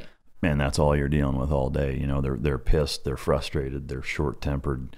They don't, they're not generally fucking understanding what you're trying to do with them, I think. And And that is tough. Is there anything that, from your perspective as an industry, that could be done to help with that burnout, or is it just, it's the nature of the beast? Well, I think like with everything else with mental health care, that has spilled over as well into first responders and being able to talk about it, because a lot of times, people look at us and they're just like, well, that's your job. You should, you know what you signed up for. Yeah, exactly. Yeah. And so you should just deal with it. And it's just kind of like, with like our veterans, you don't want to really speak up because, you think that, oh, maybe I'm not equipped for this job or whatever. But, the reality is you're human and you can only see and do so much of this before it gets to you, you know? Yeah. So we're all human, right? Yeah. But I think there's been definitely an increase in that awareness and, seek help, because we have a lot of like our suicide rates are pretty up there. So, so that was the straw that broke the camel's back, so to speak, with that duty station. Where did you go after that? So after that, I went to Camp Pendleton Naval Hospital, and I opted to go to the ICU. I always wanted to do some type of critical care, emergency medicine. But like I said, when you're a first duty station, you're kind of put where they need you type of thing. So, which I'm grateful for those experiences, because that built my foundation as a nurse, being on that floor. Yeah. There was so much I didn't know, and I didn't know that I didn't know. So learning all of that helped with everything else that I did afterwards. Yeah. So, but yeah, I went to the ICU, which Pendleton isn't really, it's a small hospital. So you don't have a really big critical care, patient population there. Sure. But I get there, and I got there in October of 2009, and I just had my last two back-to-back. And I was very, they were 13 months apart. So it was just. Oh, your kids, you had them. My kids. Okay. Yeah. I'm sorry. Yes. And so I'm just mentally like just getting off the cancer floor. I haven't been pregnant through those years. I mean, it was just, a lot. So I was like, I need a break. But it was 2009. We were doing a lot of stuff in the military. So I get to the ICU, and being a critical care nurse, you're very wanted as well for deployments. And I remember my Divo, again, I'm like one of the older ones there, just all these young, bright-eyed, bushy-tailed nurses, and everybody wanted to deploy. And he says, everyone's going to deploy. So just, I'm going to do kind of an order and just see who wants to go first and whatever. And so he gets everyone together, and he says, who wants to deploy? And, all the young people, their hands goes up. And I'm kind of just like sitting in the corner, like, and he looks at me, and I said, listen, I will never, ever turn down a deployment, because that's what I signed up for. But I would appreciate if you could just give me a second to like get to know these little kids that I just had, and like, I just came off these crazy shift schedule and like cancer, but just whatever. And he's like, yeah, no worries. Right. You're first. Yeah. Well, again, don't tell ask for this shit. Right. So fast forward. So he then sends me to LA Trauma, which is a agreement we have with the LA hospital there. And they send people or us through the training to see trauma, because in our hospitals, we don't see trauma. We're not trauma rated. There, right. Oh yeah. LA, I think we're all trying to kill each other. So it's pretty much everything you see in war other than the blast injuries. And even then you might get some with all the meth labs and stuff that goes on. But we get sent there because we don't see trauma in our hospital. So, before you deploy, they want you to have this under your belt, blah, blah, blah. So he was like, hey, there's this opening in November. I want to send you. It's a couple weeks long. So I'm like, okay. So I end up going there for 2 weeks, and you stay there, you live there and do the whole rotations and everything. Craziest thing you saw while you were there? I've seen a few crazy things there. So I don't want to like. Oh, dime them out. Dime them out. Fuck them. There's always like weird stories. So like I remember the police bringing in a patient who had 2 gunshot wounds. This is actually my first trauma. Yeah. I was in the OR, the trauma OR. I had a friend down in the ER, and we had pagers that we could talk to each other on. She's like, oh, we got one coming in. I'm like, oh, sweet. So we're all like up in the OR getting ready for this. He comes in, he's a gunshot wound to the chest and one to the abdomen. And the story is that he had shot his girlfriend point blank and like tapped her on the shoulder type of thing. She turns around, he doesn't even see it coming. He gets in a car and like takes off. Police are going after him. And he had a self-inflicted gunshot wound to his chest and his abdomen. Holy fuck. Not once, but twice. Yeah. That's believable. It's self-inflicted, yeah. So, he's shoot myself twice. And Yeah. that happens. Anyway, so he comes in and man, that dude was. Did he stick with that story in there? Or was he out of it? Oh, he was out of it. Okay. This is the story from the police. Oh, I gotcha. Oh, I'm tracking. That's fine. I'm surprised that they, I mean. Oh yeah, everyone's like, oh yeah, okay. Yeah. So fucking that's funny. they open his chest up in the ER. He comes up, so his chest is already cracked when he comes up, and they're doing cardiac massage, which is sticking your hands in and doing CPR manually with the heart. Molesting his heart. What's that? Molesting his heart. Yeah, pretty much. So he comes up. I'm working with anesthesia. We're just like putting blood after blood after blood products into him, and the surgeons are trying to find where the bullet holes are and that whole thing. I remember just sliding across the floor in his blood. I mean, it was just everywhere, all over the place. So that was interesting. What other things did I say? I mean, it was just constant. Like, Tell me, I'm curious, like in situations like that, I know that some of the backstory of why they're in there gets shared. Sometimes it doesn't. Do you ever find yourself getting caught up in fuck this guy mentality, or is it when you're in the moment, like you're just worried about what you're doing? Like, are there times where you're affected by that? Oh, you're definitely affected. Yeah, where like you'll give more of a shit about somebody else than unfortunately, it's human nature, and we're not. You're not supposed to, right? You're supposed to treat everybody the same, but when you hear a story like you shot your girlfriend without, you're probably not going to try too hard. Notice. I mean, it's just it's hard not to think about those things. I would say definitely in trauma, like immediate trauma, you're not, because you are so concentrated on what's going on and you don't know really what happened and you're trying to figure it out. When you're in the ICU and you have a little more time to think about it, it wears on you, like what the backstory is and what happened. And when I was in Afghanistan, we were treating Taliban, and it's hard to I gotta keep this guy alive. Fuck this guy. So especially when where I was in Afghanistan, it was an open bay, so we'd have one of our guys right next to this dude, and it's all open and you can see each other, and it's like this. That's fucking wild. Yeah. So. All right, so you spent a couple weeks there. You go back, and what did you do after that? So I go back. Then it's Christmas. We had like our little Christmas breaks and stuff or whatever, if you got it. And January 12th happened, or I'm sorry, 10th. January 10th. The Haitian earthquake happened. I was working, that was a Tuesday. I remember this because it was my son's first birthday. So this is the third child. And I worked Wednesday night, was sleeping Thursday because I was going in Thursday night. And I wake up to all these phone calls from my supervisors. And they're like, hey, you need to call us. And so call. And she's like, hey, you're watching the news, right? And I'm like, yeah. And she was like, don't come in tonight. I'm like, okay. She's like, I need you here tomorrow morning. And she was like, well, I think we're going to send you to Haiti. And I was like, so I'm thinking like, oh, like, a month from now, like a couple of weeks from now. And she was like, tomorrow. And I was like, what? And she was like, yeah, we're sending people to Haiti this weekend. And I said, no. I was just like, how am I supposed to do this? Like, I just don't, how, what? And so, and I'm thinking in the back of my head, the Navy can't get their shit together that fast. There's no fucking way that the one time that they can. Right? Yeah. It always involves me when they manage to do all this shitty stuff. But so I didn't go Friday. I went Saturday, I believe. Wow. And I wasn't prepared. We were running around trying to get our advanced directives and our power of attorneys and the whole shit that you should have, prepared months before when you're doing your workups and whatever. And I was like, well, and she was like, if you don't fight me on this will count as your deployment, regardless of, because we don't know how long it is. It could be just a couple of weeks. It could be 6 months. But this will count as your deployment regardless of how long it is. And then you'll be good for a year. Yeah. And so I was like, fuck, all right, I guess I'll go. So they sent me as a critical care nurse too, which I've only had maybe like really total 3 weeks of critical care training in a ICU that doesn't get patients. So really I was not trained to be a critical care nurse. But she was like, you're going to one of the CRTS ships. So it was the USS Baton, LHD.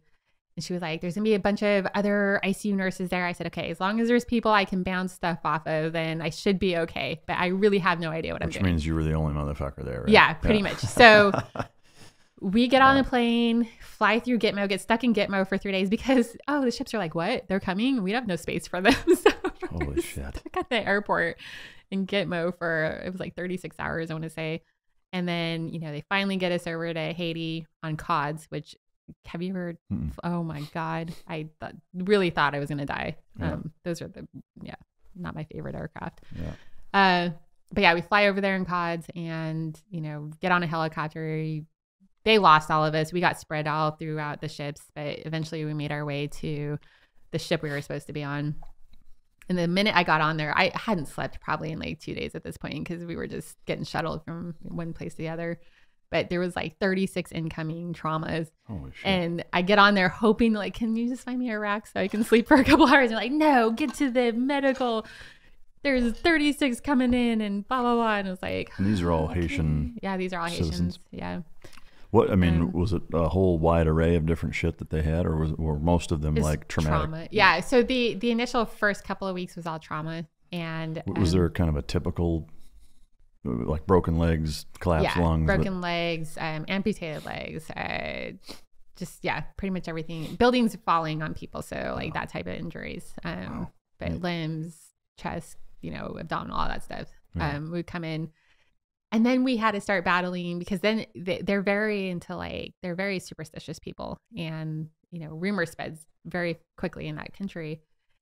And because we would have to amputate limbs just to save them, it became, don't go with the Americans. They're cutting people up into pieces. So like they were terrified of us. So we would have them on the ships. I had a little girl kick me when I went to try to take, she had a broken leg and she kicks me.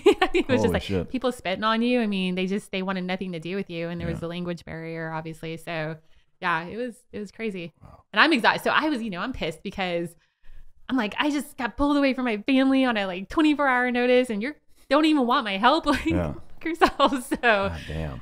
Just tired and exhausted. And so how long were you there for? I ended up being there till March. So it was about a month. Yeah. I'm sorry. It was like 3 months. Yeah. January to March. Yeah. So. And so during that time, was it pretty much that way the whole time where it was mostly trauma and they fucking hated you? It was. So the initial was trauma and then it became like infections and, if you didn't survive the first couple of weeks, you were going to die or you were going to start getting infections. And so that's where we were at the last part of it. And just, they ended up pulling us because it was like, we're now doing long-term care and we're only supposed to be here short-term. So the comfort was out there. So we ended up like turfing all our patients over to them. They were super happy about that because they had just gotten off of deployment. So I was like, are you kidding me? What was there a patient or a scenario or two that sticks out as being like the most holy shit that came in during that time? It was because they just all were like, it was bad. I mean, it was kids, it was parents, it was everybody. And it was all broken limbs and, amputations. And it was all holy shit to me because I hadn't seen stuff like that. Yeah. And I'd never, ashamed to say it, I'd never been out of the USA bubble up till that point. Yeah. And to see how people lived and, their culture, it was just like, wow, they're really poor. Yeah. And we take a lot of things for granted. So, it was all kind of holy shit. But I remember I had one of my patients on the other side, which was the ward where people were supposed to be healthier than the ICU side. She ended up stopped breathing. And so I had some junior nurses working over there, which I was a junior nurse myself, but because I had the ICU title behind my name, which really wasn't an ICU nurse at the time, they come and get me and I'm like resuscitating this lady until I could find where the freaking doctors were. It was a very crazy experience to say the least. Wow. I mean, it sounds like it. Holy shit. You can't even make it up. So when you came back from that, what happened after that? So I come back from there and I'm thinking, yes, I'm off for a year. I'm good. I can sort of regroup again and be good to go. And, they sent me to Balboa for my ICU training. Yeah. So now I get my training to be an ICU nurse after. Now you've already had. Now that I've already, been done it for real for 3 months. I was supposed to be there for 6 weeks and then I get a phone call. So this is only a month or two after that. And my division officer again is like, hey, we're going to pull you back early. And I'm like, okay, why? And she was like, well, we got this tasker. And I said, okay, well, you said if I took this deployment to Haiti, I was good for a year. And she was like, yeah, but it was just under it was like right under 90 days or right at 90 days. And she was like, it's, that was only T80. And I said, you said no matter how long this was going to be. I said that was 90 days away from my family on a 24-hour notice. So that's kind of a big deal, and I've got 2 babies at home. Like, come on. There's like thousands of young people that want to do this shit. And she was like, well, we can't find anybody with like the right quals in this window and blah, blah, blah. And so I was like, fuck. I'm like, well, when's it leaving? And she was like, oh, like next month. And I'm like, okay. And I'm, how long? Well, it's going to be about 10 months because you're going to do a month of training in Okinawa and then 9 months in country. And I'm like, holy shit. And I'm like, am I literally the only Navy nurse? Because I do know people who are like dying to deploy and they're not deploying. She was just like, I'm sorry, but you're going to have to do this. So yeah, turn around and I go to Afghanistan with the Marines. So tell us about that shit. So again, I went as a critical care nurse, which I did not feel like I was a critical care nurse or like properly trained for that. And so I was with a ground surgical team, and it was damage control, which is where we try to set up is within, 30 minutes to an hour of like where any heavy fighting maybe or any operations that are going on. So the point is that if the ground, the point of injury guys, so the corpsman that's with the team can't stop bleeding or, because bleeding is really what kills these people in these situations, they'll bring them to us and we'll be in a tent somewhere, or, maybe a building that we've taken over, and we'll do damage control surgery. So we're not trying to fix the problem. We're just trying to stop the bleeding surgically if it can't be done without surgery. So it's more like you're busting the ABCs out and just trying to keep them from expiring until they can get them to. Well, we'll open them up. I mean, we'll open it up and we'll clamp down. We'll look for holes. We'll look for whatever it is. But we just close them up right away. So we're not like trying to fix any organs. We're just trying to stop the internal bleeding that, they can't do on the outside. Then we give them blood and the whole bit. The problem is that once they come out of that, they're now a critical patient. So they're not, this didn't just happen on the ground and you throw them in a helicopter and you do what you can to get them, back to help. We were the help. So now they're getting transferred to another higher level of care. So we were like considered a role 2. So role 1 being like your BAS. What is that? Your battalion aid station. Okay. So you'll have like an IDC, a PA or something like that out there. It's independent duty corpsman or physician's assistant, right? Yes. All right. Sorry. There's a lot of non-military folks that listen, so I try to be mindful of that, because a lot of times like, I don't have a fucking clue what you guys are talking about, and you bust out your TLAs, 3-letter acronyms, which in and of itself is a TLA. Yeah. So yes, you'll have a role 1 is like the point of injury, either the corpsman that was, right there with the Marines, or maybe an IDC that's like a little bit back in a PA, but they don't have much capability. They have no resuscitation capabilities. Yeah. So then they get us back to, or they get their patient back to us where we can actually resuscitate the patient. And by that, I mean, give them blood. We can do, surgery to stop the bleeding and that type of thing. Yeah. So our main motivation is to stop bleeding, whether it's going inside the body and doing it or on the outside. And then we fly them to another higher level of care, which is a role 3. And in Afghanistan at the time is Kandahar, Bastion, Bagram. So depending on which area, I was in Helmand province. So for us, it was Bastion. Spot. What's that? That's a pretty heavy fighting area. Oh yeah. 2010 we took over Sangin at that time. 3-5 got hit really hard. I mean, it was a mess. Yeah. So what this system of the Navy and the Marine Corps didn't understand is, we'll do our damage control surgery. We call in a helicopter and then they transfer them to the role 3. Well, the helicopter we're calling in is, dust off crew mostly. And the dust off medics didn't have that level of training because they were doing point of injury. So then they weren't even paramedics at the time. So they see my patient who's now on a vent, now getting drips, bloods, certain medications that they've never even touched before. And they're like, I can do that. Yeah. So then what our people would do is like, hey, random nurse, why don't you get on the back of the helicopter and transport this patient over to the role 3? Because it's that easy, you know, like, oh, you've never flown before? That's okay. Yeah. You'll be fine. Oh, you don't have gear? Whatever. Yeah. You can't talk to the crew? Hand signals are great. Yeah. So, so I was that person. Again, it's like, well, who wants to do it? Oh, me, of course, because I'm the idiot. Yeah. But, I did have a background in flying. So I was a SAR corpsman. I was familiar with helicopters, thank God. I think back on that and think of like the young men and girls who didn't have any of that training beforehand, and they're getting on the back of the helicopter with a very critical patient. You're still resuscitating. And I just can't even imagine how they did that. So were there instances where you or any of your people were transporting via helicopter where those helos got hit, or any bad shit happen with that? No, none of my helicopters that I was on ever got hit. I mean, you were always afraid of that. Yeah. So at one point I was in Delaram, which was pretty like populated. It had, a lot of as populated as Afghanistan can be, I guess. There was like little shack houses or whatever you want to call them. But every time we took off, we were very close to those roofs, and you're always worried that someone's standing on top of it. I mean, we were easy targets. So that always kind of freaked me out a little bit. Yeah. And we flew with the big Red Cross, and that's, let's hit that fucker. Yeah. Everybody wants to hit that one. So you're constantly aware. We did have a helicopter, one of our engines caught fire, but we were fine. We had two. So, we ended up getting stuck at the next location, but it's nothing too crazy or exciting. And I honestly, I didn't have time to think about that anyway, because I was busy trying to keep my patient alive, and it was just not an ideal environment. I mean, it was, dark, or, the helicopters weren't set up for that type of a medevac. And, I'm new myself, and I'm just like, please don't kill this person. Please keep this person alive. So, it was just really stressful, and we were not prepared or trained. And that was, if you look at my Instagram, that's what I talk about a lot, is that not being prepared. Yeah. So you're there about 10 months. You have a ballpark how many gunshot or I guess combat wounded victims came through during your time there?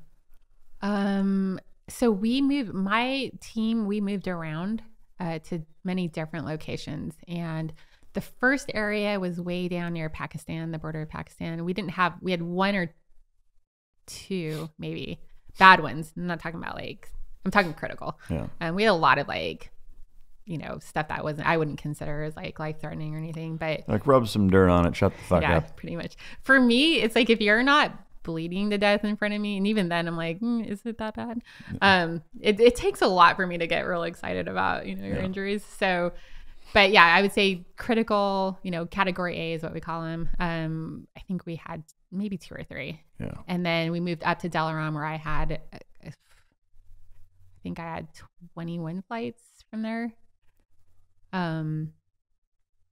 Critical flights, and then we had a bunch of other flights, but there were a lot of our little roll twos around that area, and it wasn't a big area to begin with. So there were many the guys up in, we call it Edinburgh, were near Singin, so they were just getting bombarded left and right with the Marines up there. So can you walk myself and everybody listening through that experience of, was it category A, class A, whatever you call it? You just received that person, you're doing a flight, you got 23 total between the two places. Mm-hmm. Can you kind of, as best you can, walk us through what that experience is like with somebody on a helicopter as you're administering care to them, trying to keep them alive? So I remember my first one clearly. So we were at the combat outpost that wasn't, terribly busy. And we finally got the call that, we got this guy who's got, legs are messed up, blah, blah, blah. So we were all pretty excited because we were going to get to we'd been sitting around for a couple of weeks. We get him in at the OR, and we're just not happy, obviously, about the injury, but we're happy we're finally needed, somebody needs our service. Yeah. Surgeons start doing their stuff. And then my surgeon looks at me and he's like, all right, you're going to fly him, right? And I was like, oh, fuck. What? Oh, fuck. I was like, yeah, what am I supposed to do again? Yeah. It was just it hit me that I literally don't know what I'm doing. Yeah. I have no idea what I'm doing. And then being part of a crew before I was enlisted, you're used to talking with your crew and you do a brief and blah, blah, blah. Well, we're on this combat outpost. There's no dust off there. They had to come from Dwyer. So I have no, I'm like, you suddenly have these urges to do what you naturally want to do, which is let's brief with the air crew and let's talk about the plan and what we're going to do. And they're like, you're not going to do that. Like, they're just coming. They're going to pick up your patient. And I'm like, well, okay. So I'm trying to like package up this patient. They called the 911 in to like, helicopters on their way. And I'm like, oh my God, fuck. And so, you know, and it's becoming night at this point. So I'm like, I'm going to transport this guy at night. I don't know who the crew is. Are they bringing me gear? Can I talk to him? What's going on? And they're like, I mean, you get this, you know, I don't know. Yeah. Shoulder shrugs. Like, oh. So the dust off crewman comes in and he's like, come on, let's go. And I was like, okay, do you do a brief or anything? He's like, just get into the helicopter. So I'm helping carry my patient, throw him into the Black Hawk. And I get in there and I'm like, I tap on the guy and I'm like, where are my ears? And he was like, I don't have anything for you. And I'm just like, I can't communicate with you. Like I'm okay. So I'm like, well, who's the medic? And they're like, you are. Yeah. They're like, we don't do that. And I'm like, holy shit. So as we're taking off, I'm like, I'm fucking by myself in this. Like I'm by myself to the point I can't talk to anybody. I'm like just, you know, in the darkness, alone and afraid. So and this guy was, you know, I'm transporting a guy on a vent for the first time in my life by myself. I'm doing blood. Vent meaning a ventilator? A ventilator, yes, I'm sorry. Which a lot of us are scared of if you've never operated one, because this is what's helping your patient, or this is what's keeping your patient breathing. So, and I flew with him paralyzed. So if my vent died, like he's not breathing at all. Like there's nothing happening. So can you describe what all of his injuries were? That was actually a pretty simple one. It was, I believe it was just the amputation of one of the legs. Do you remember what happened to him that he got blown up in a vehicle, I want to say. Yeah. So vehicle, IED, jacked up leg, we ended up cutting it off. That was another interesting thing. So as I'm going out the door, one of my OR techs is like, hey, don't forget this. And he tosses me a red bag and it was his leg. And it was like, this guy. Fucking surreal. Yeah. I'm like, I just had a leg thrown at my head. So I'm like carrying the bag with his leg and I'm, you know, helping transport the guy into the helicopter. And it was just all like, how did I get here in life again? Like, what did I do to do this? So, why am I not playing tennis? Yeah. I could be in college right now. This is bullshit. So flying him and, you know, it's dark and I have a little pen light, one of those little push pen light things in between my teeth to try to see. And I'm having to give him medication to keep him down, you know, make sure that the ventilator is still breathing for him. I mean, it was very stressful. Yeah. How long was that flight? That one it wasn't bad. I want to say 30 minutes. Yeah. And we touched down and so the crewman, the base that we flew him to was where the dust off originated. So that was kind of their little home base. Yeah. But I tap him on the leg again and I take his little pen pad that he has and I'm like, hey, you're taking me back, right? And he's like, oh yeah, totally. So I'm like, okay, cool. Like I have to go into the trauma bay and I have to deliver the patient. As I'm speaking not very well to this whole trauma crew that's staring at me because I didn't realize it was going to be like a fucking audience looking at me while I try to give a report. Anyway, we hear the helicopter take off. And the surgeon's like, is that your ride? I'm like, uh-huh. They fucking left you? It's my ride. Oh, yeah, they left me. Oh, they leave us all the time. So then what? I mean. So yeah, exactly. I'm like, I don't have like a phone. I can just call at my crew and be like, hey guys, I'm stranded. So I'm like, what do I do? And they're like, again, you know, shoulder, because it was Army. Yeah. They're like, I don't know. Yeah. Like, you're in the Navy, so call some Navy people. I mean, it was stuff like, you're like, no, that doesn't happen. I'm like, I can't make this shit up. Like, this is all, I'm standing in this little hospital and I'm like, how do I get back? And they're like, why are you looking at us? You know? So. Sounds like a you problem. Exactly. I mean, it's really like, hey, figure it out, you know? So I take all my fucking gear and I drag it up to the, you know, it was like a good half mile away at night in winter, you know, and the little shack ADAC thing where they're coordinating the helicopters. And I'm like, hey, I'm kind of stranded here and I'm trying to get back to Cop Pain. So, and they're like, oh, okay. And they're like, well, yeah, we don't have anything going that way. And it's like, okay, you know, and it's like my unit doesn't realize like I'm stranded and I have no way to tell them that, hey, I can't get back. So I don't, you know, and they're also degraded now because I'm the critical care nurse. Holy shit. So if they have another, I think we had one other one, but it was like, they weren't a flyer, you know? So it was like, we've degraded our team at this point. So, yeah. So he finally, like 2 a.m, he's like, hey, I got a 53 delivering some stuff down there. If you want to hop on. I'm like, okay, that'd be great. So after shivering in the cold for, most of the night, and get on this helicopter. And then we land. It's not near our little shack, our medical shack. So I'm like dragging all this shit, 2 a.m. through fucking, and no light, dirt and shit, and trying to get back to it was just like, what the fuck are we doing? And that's standard military operations right there. I am curious, were you aware of all of those 23 some odd flights? Well, I guess 2 questions. One, did any of them expire while you were trying to work on them? Nobody dies in a helicopter. It's like the OR. Yeah.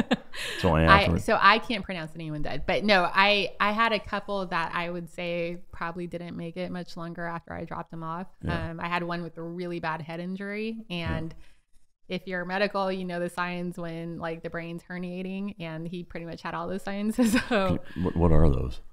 So what will happen is the heart rate will slow down. We call it bradycardia. And I don't know, the respirations will get erratic, but I had him on a ventilator, so I don't know if that was an issue. But and then your blood pressure, they call it a widening pulse pressure. So the top number will get higher and the bottom number will get lower, and they just widen away from each other.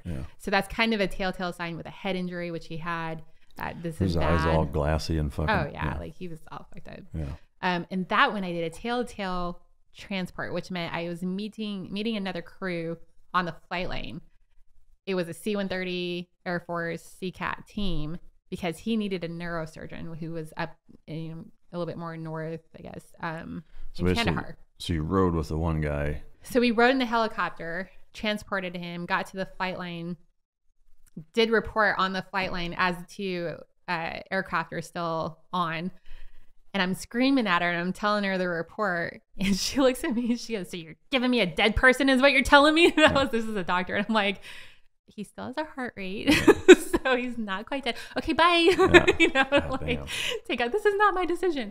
But it was dangerous because they just risked 2 crews because we couldn't fly by ourselves. So we had a chase helicopter, which was another medevac bird, which is funny to me. But so 2 medical crews, and then a whole C-130 of a CCAT team you're risking in the middle of the night to transport a guy who's basically dead. Yeah.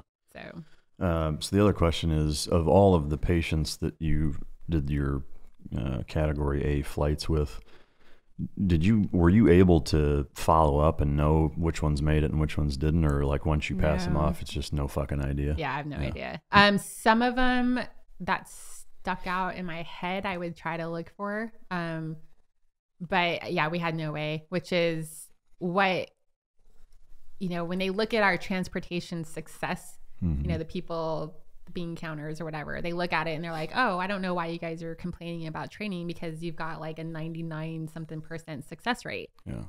By that meaning nobody died. And it's like, well, we can't pronounce anyone dead. So what you need to follow up on is how much, they lived afterwards. And that'll give you a more realistic, idea or percentage of what it was. So has there ever been a case where you've been able to reconnect with somebody that you worked on a flight like years later? No. But I was so when we transitioned from Payne up to Delaram, we had to go to Bastion to transition. And when we were there, that's where the Roll 3 is. So Roll 3 being a bigger hospital, they have like CT set up, specialty surgeons, and you have like cardiac, you have general, like it's more like a hospital in theater. And my surgeon was like, hey, you guys need to go to the OR and get some experience while we're here, because being critical care nurses, we weren't OR nurses, but we still had to act like one in the tent. So he was like, go in the OR and get some experience over there. So we go in there, and the first day we were there is when 3-5 took over singing from the British. And we were just getting bombarded with all these patients. And we didn't really know what was going on at the time. We're like, what is going on? And they would announce over the loudspeaker the ones that expired and then the ones that were coming in. And it would be like 6 incoming, 6, they call them heroes, 6 heroes, which means they were not going to make a test. And it was just constant. And we had an open bay OR. So 6 beds in this whole big room. So, we're used to like an OR being, 1 patient per OR. Well, this one's like you can look around and see all the patients. Yeah. And being part of the OR team, we had to we shuffled through, we sat back and let the ER do their thing. And then we would bring them back into the OR and do our thing. And we were getting so many patients missing their legs, but also their genitals. Really? Yeah. Oh my God. 20-year-old, kids again. And I'm like, this is not okay with me. This is not okay. And I remember at one point, we had incoming and I was like, if the next fucking guy doesn't have his dick, I'm going to lose my shit. and I'm really good at like keeping my shit together. Like it really takes a lot to rattle me. And I'm like, if he doesn't have his fucking dick, I'm like, I'm done with this shit. And so, I look in, MERT team had brought him in, which is the British medical emergency. They were amazing team.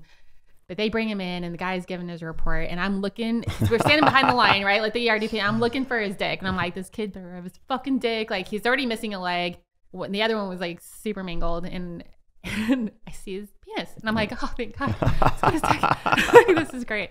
So that's the metric for a success. That was, like at that point, I was just like, he's not dickless, so we'll keep this one. Yeah. I was like, I can't handle this. And so we bring him back and get him to the table and I'm helping my surgeon cut off his other leg, which is already he's already losing both legs, right? This is not okay. This is going to obviously change his whole life. And I look, so what usually happens is like the orthopedic surgeons are working on the limbs and then you got the general surgeons working on the trunk of the body. And I look over and the general surgeon cuts off his dick. And no way. Fucking lost it. I was like, what are you fucking doing? And he was like, there's nothing here. There's nothing here. And I'm like, what are you talking about? And he reaches up and pulls the heel of his boot out of that whole area. What I saw was the skin. Oh, Jesus Christ. But it had shredded the entire inside and it was stuck up in there. Yeah, it was holy bad. Fuck. So, yeah. So, yeah. And I was like, all right. So hang on a second. let me dial it back a fucking quick notch. This is, honestly, it's kind of news to me. From a follow-on standpoint, what the colostomy bag or an internal catheter, how does, and obviously it's happening quite a bit with lower extremity explosions. That was a very common. So what does, once they are stabilized, they make a recovery, whatever. What is their life like with that? I talked to a urologist that was there and he was British and he was kind of cool because he was like, if anybody can make it to me in London, I will do their reconstruction for free. And he basically said he would have to reconstruct by using pumps and different, I don't know all the intricacies, but rebuild one. And he says he takes the skin from the forearm because it's similar feeling, and then he rebuilds it. And he says it's never for that person. It's for their significant other or whatever. They'll never have those feelings back, but it is something for, their wives or girlfriends. So it's purely aesthetic. There's no, it doesn't work basically. Yeah. To my knowledge, unless they've advanced even more, I don't, that's what he told me back then. So can they still go to the bathroom from there? No. So it's I don't know after reconstruction, but no, you do a suprapubic, which is a tube into the bladder, and then that's how they empty their bladder. So I'll tell you what, I don't care. I can have the shittiest day moving forward. It's not going to seem like a shitty day after hearing that. Holy fuck. Yeah. And that's, after he did that and I kind of lost my shit a little bit and I'm helping my surgeon cut this leg off. And I remember just he cut the leg off, seeing that happen. And I was holding the leg and I'm looking around me and I'm just seeing I'm slipping on blood and I'm seeing body parts and biohazard bags, arms, legs, and I'm looking around the other tables and I'm like, I'm in the fucking movie Saw right now. This is a horror. I'm in a horror movie right now. This is not, this sucks. So, that particular guy stuck in my head and to my knowledge, he's doing okay and he's had a lot of help and, is pretty independent, I think. So, but I just, One thing I'm curious about, just from a practicality standpoint, in situations like that where, it's you're expediting amputations, right? Because obviously there's the scheduled ones in a normal hospital where I'm assuming those go quite a bit different than dudes about to fucking What is that like? I mean, in terms of the tools used and how fast it happens, and like, can you describe that? I mean, they just, the orthopedic surgeons have, they have drills, it's really like kind of barbaric. I mean, it's a lot like being a mechanic, I think, where they're just sawing a fucking leg off. They just saw it off, or, there's different knives and like a giggly saw, we call it, with the wire you can, take and cut off the limb. So about how long does that take? I mean, is it about like sawing? To cut it off is just a few seconds. Yeah. It's just making sure you have enough skin and all that stuff you try to preserve as much skin. Your thought process when you're doing stuff like that, even in emergencies, is like quality of life for that person. So one of the things is like you try to, if you go below the knee is better, obviously, because you keep your knee joint. If you can do that, that's what you want to do. And then you want to leave enough skin so they can have their stump is covered with the skin, and they don't have to cut more to have skin that covers it. So there's an art to how you cut to do that, I'm assuming. Yeah. I never personally cut the limb because I always was with my orthopedic surgeon, but I would assist with all that. So I'm assuming they have some sort of clamping process above that artery wise so that it doesn't bleed out. Is that?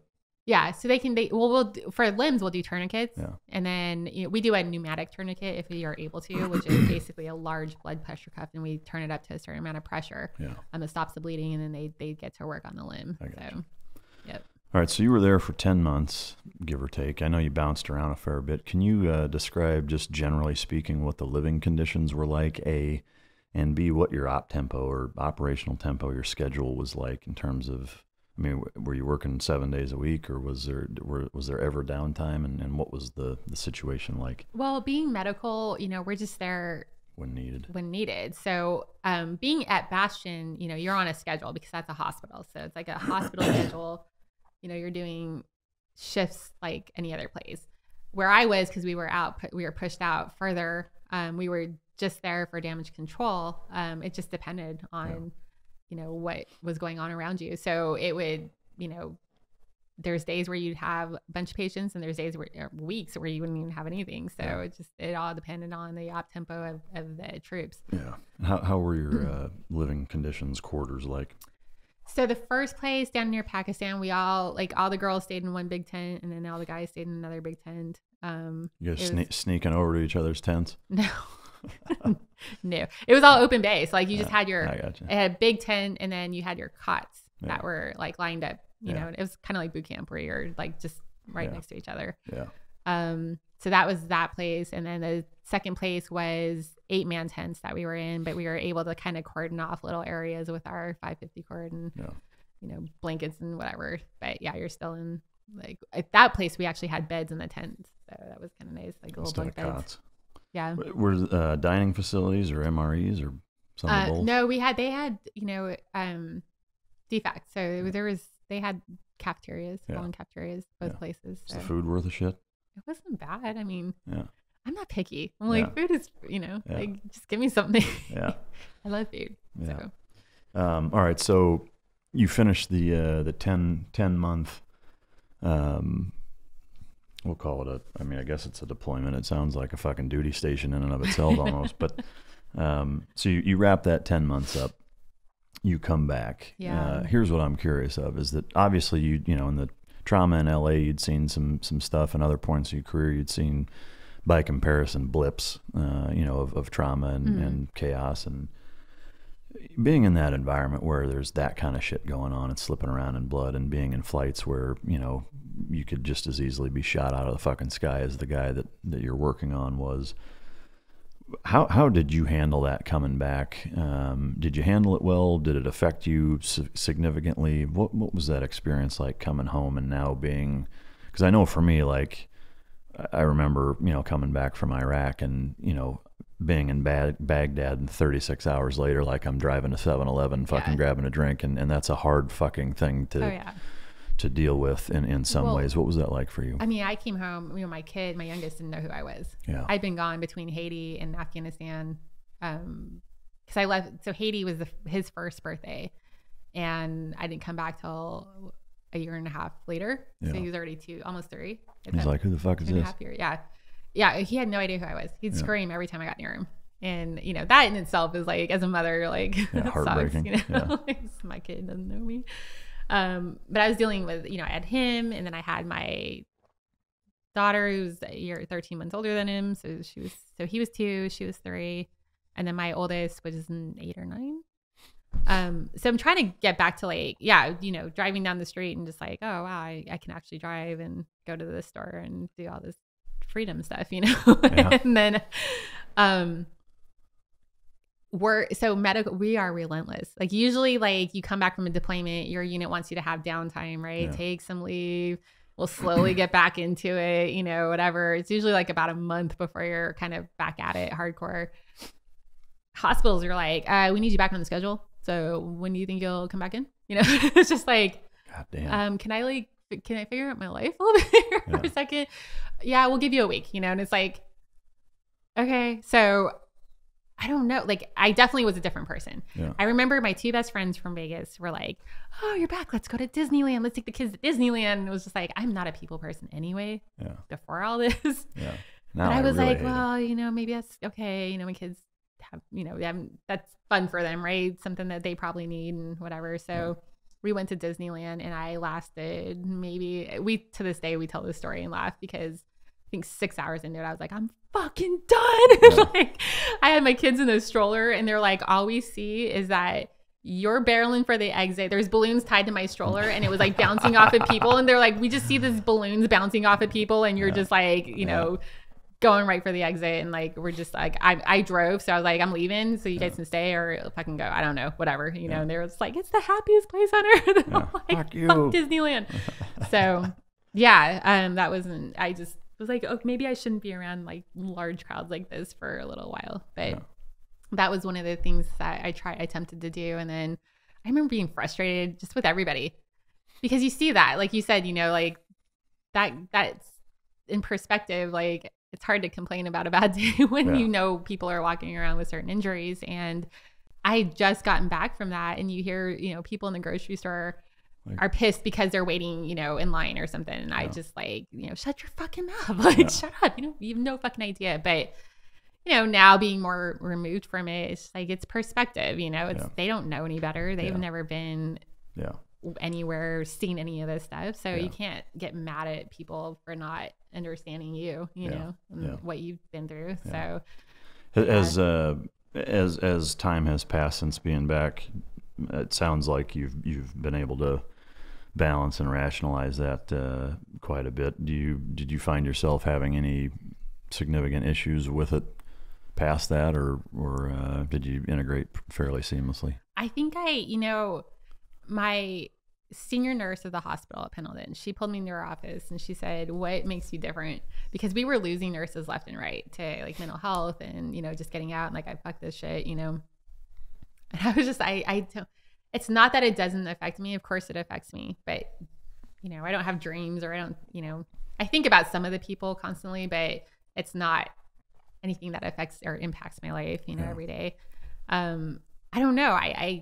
I don't know what makes me different. I think I was so busy at the time with 3 kids, 2 little ones, like little ones, and then working shifts, and it's like you didn't have time to I didn't have time to worry about that, you know. And there's for sure something to be said for that, you know.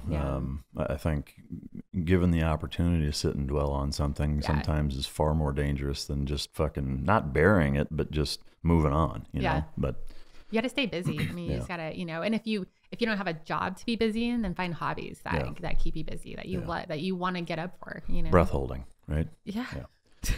All right, so you come back, you get a week off, fuck Disneyland. Now you're back at it. What was the next phase of your career? So at that point, I you know, transferred to Pendleton. I think I spent a whole 6 months there. I was up for orders. I was a year out for transferring, and I wanted to, again, I needed to stay in San Diego. My support system, I had a daycare that has been with me from day one. She's kept my kids for weeks on end, months sometimes, you know, and it's like, I was like, this is my support system. I have to be around her. So like, I will get out. I don't care if it's 18 years, you know, before I move from here. Like, if you want me ready to go anytime, this is where I got to be. And so I wanted to stay in San Diego. I didn't want to go back to Balboa because that place is just a fucking machine that'll kill you take your soul. But there were FST teams, which is fleet surgical teams. And I didn't know a lot about them, but I saw San Diego and I guess they were stationed on ships. So I was like, well, what's this deal? And, you know, I signed up for operational orders. So it was FSTs or with the Marine Corps. And the one I wanted was an instructor billet at Pendleton. I said, oh, this will be perfect. You know, it's teaching operational military. I just got back from these 2 deployments. Like, I'm pretty, you know, savvy at all this stuff. And I feel like, you know, I'm good enough to teach it. Well, the detailer's like, oh, well, we're not going to give you that, but we're going to give you this ship. It's in San Diego, though. And I'm like, okay, whatever, you know. So I wanted to stay in San Diego. So I call the guy that I'm about to replace. And he's like, oh, thank God you're coming because we're deploying. And I was like, oh, Jesus Christ. Like, what the fuck? So I'm like, you're joking, right? And he's like, no, we're deploying. And I got to go because I got orders to like some school or something. And I was just like, okay. So they pulled me a year early from Pendleton. So I like went a few months after I got those orders and got on the ship, or actually met them. They were already on deployment. So I met them out in the Middle East and deployed again. What was that deployment like? Was it far more benign in terms? Yeah, it was. It's pretty standard. So being on the ship, you know, you're kind of there. We were a damage control surgical team, but we were there for like any of the aircraft that went down, and we did have Marines, and so when they went out and did their their exercises and whatever, we were there for them if needed be. But it was a lot of sitting around and probably something I needed. It was, you know, didn't have anything to do but read books or, you know, watch movies, whatever, some decompression. So, you know, it was good. But that was January to July. So it was just like, are you kidding me? It's like the standard Navy deployment. I'd be posting on like Facebook, and like all these guys who didn't get to deploy for whatever stupid reason were like, what the fuck? How are you fucking deploying and all these things? I'm like, trust me when I say I'm not asking for this shit. I don't know what's going on right now. So. Well, that's the Navy, right? Never again volunteer yourself. Yeah. All right, so you get back from that deployment, June, July time frame. Is it at that point where you decided to get out, or what did you do? No, I was still, when was that? 2012. So I still had to hit my 20. I had to go to 15. So I still had 3 years. I still had a deployment or a duty station that I had to do. Okay. So I'm sorry. I was there for 2 years. So then 2014 up for orders. Oh, that's where I was. So I either had to extend on the ship and then possibly deploy again, or just rotate altogether to another duty station. So I chose to rotate. And then that was going to be like, okay, this will take me over 20. I'm good. Get out. Actually applied for the FBI. No shit. Yeah. And got selected. Really? That was a special agent. No shit. Yeah. I went through their phase 1 and phase 2 God testing. damn. What haven't you done? I know, right? Jesus Christ. So if you want advice on that testing. I don't, actually. I'm too old for it anyway. But well, anybody else out there? Yeah. It's an interesting process. No, I bet. All right, so you do that. So I thought that's what I was going to do. I'm going to retire. I've got the FBI lined up, even though that was a huge pay cut, because I was no for it at this point. And the FBI does not pay you very well to start out. Yeah. But, you know, I was like, well, I'll do this. Oh, I'm sorry. I wasn't 04 yet. I was 03 up for 04, not thinking I was going to get selected because I didn't do anything for myself to get selected. And then I did get selected. And that's where, again, I was at a crossroads. Like, so once you're selected, you got to do 3 years in that rank to get that retirement. And so I'm like, do I turn it down and just retire and then take a pay cut and go FBI to this unknown entity working for the government at the bottom all over again? Yeah. Or do I take the promotion and do another duty station and figure it out? And so I ended up doing the math in my head and like, it's probably smarter to go the known route at this point because I've taken so many unknown routes. Like, let's just be a little smart this time. So, I took the promotion and turned down the FBI thing and did another 3 years, went to Med Battalion at Pendleton. So. Was that a pretty run-of-the-mill duty station there too, like just working at the hospital or were you going out? Well, medical battalion, no. So it was with the Marines. I wasn't at the hospital. I was actually with a battalion, and I started training with the en route care stuff, which is the flight nursing stuff. So I came up with a program at that time, we were getting all of the feedback like mine, where it was like, hey, I wasn't trained to do that shit. Like, this is bullshit. We need to train people appropriately. And so my CO at the time was like, here, you have the experience, you have the lessons learned, like come up with something to train these guys. So I came up with this program to train in route care medics and corpsmen and nurses. So that's how I spent my last 3 years. 3 years. Yeah. You know, to me, like as I hear you tell, or chronologically tell your story, I see this recurring theme of, you know, being at crossroads, you know, like most people do, but it seems like there's a lot of times where you find yourself saying, I don't know what the fuck I'm doing, you know, or like, I don't have the training for this, and doing it anyway, and ultimately being successful. What I'm curious of is, and the reason I ask is because in Buds, both for myself, when I went through it, you know, there was a lot of unknowns and like, fuck, I don't know if I'm going to make it through this, you know, like I'm not going to quit. I'm going to, you know, do my best. But, and, you know, seeing all of these people around you not make it or quit or whatever has an impact from the most part in terms of when you do make it, it builds your confidence. What I'm curious of, it seems like even later on in your career, you still second guessed yourself a lot. And I find myself wondering why, because it seems like you've got a ton of examples of feeling like you weren't ready for this. I don't have the training. You did it anyway. We're successful. It's like, to me, is there a disconnect there with like? No, I just think that, you know, in the beginning, it's being young and stubborn, right? I'm not like, I started this. I'm not quitting. Like I'm going to come out in a body bag before I quit. That's just my mentality. I think as I got older, you know, all of those experiences were not easy for me, and it was very hard on me physically, mentally, you know, my life in general. And it was just more of questioning, I think, like, do I want to put myself through this? Yeah. And then also fighting with myself of like, you know, you don't quit anything and you always take on challenges. So, you know, the FBI thing is still kind of is in the back of my head, because I'm like, oh, that was a challenge. I really, you know, that's a scratch I wanted to itch itch I wanted to scratch. But I think I made the right decision, just because that would have been really difficult for everyone in my life. So, but I don't know, you know, naturally, like, and this is what I tell people, it's like, I am not the fittest person. I am not some workout stud.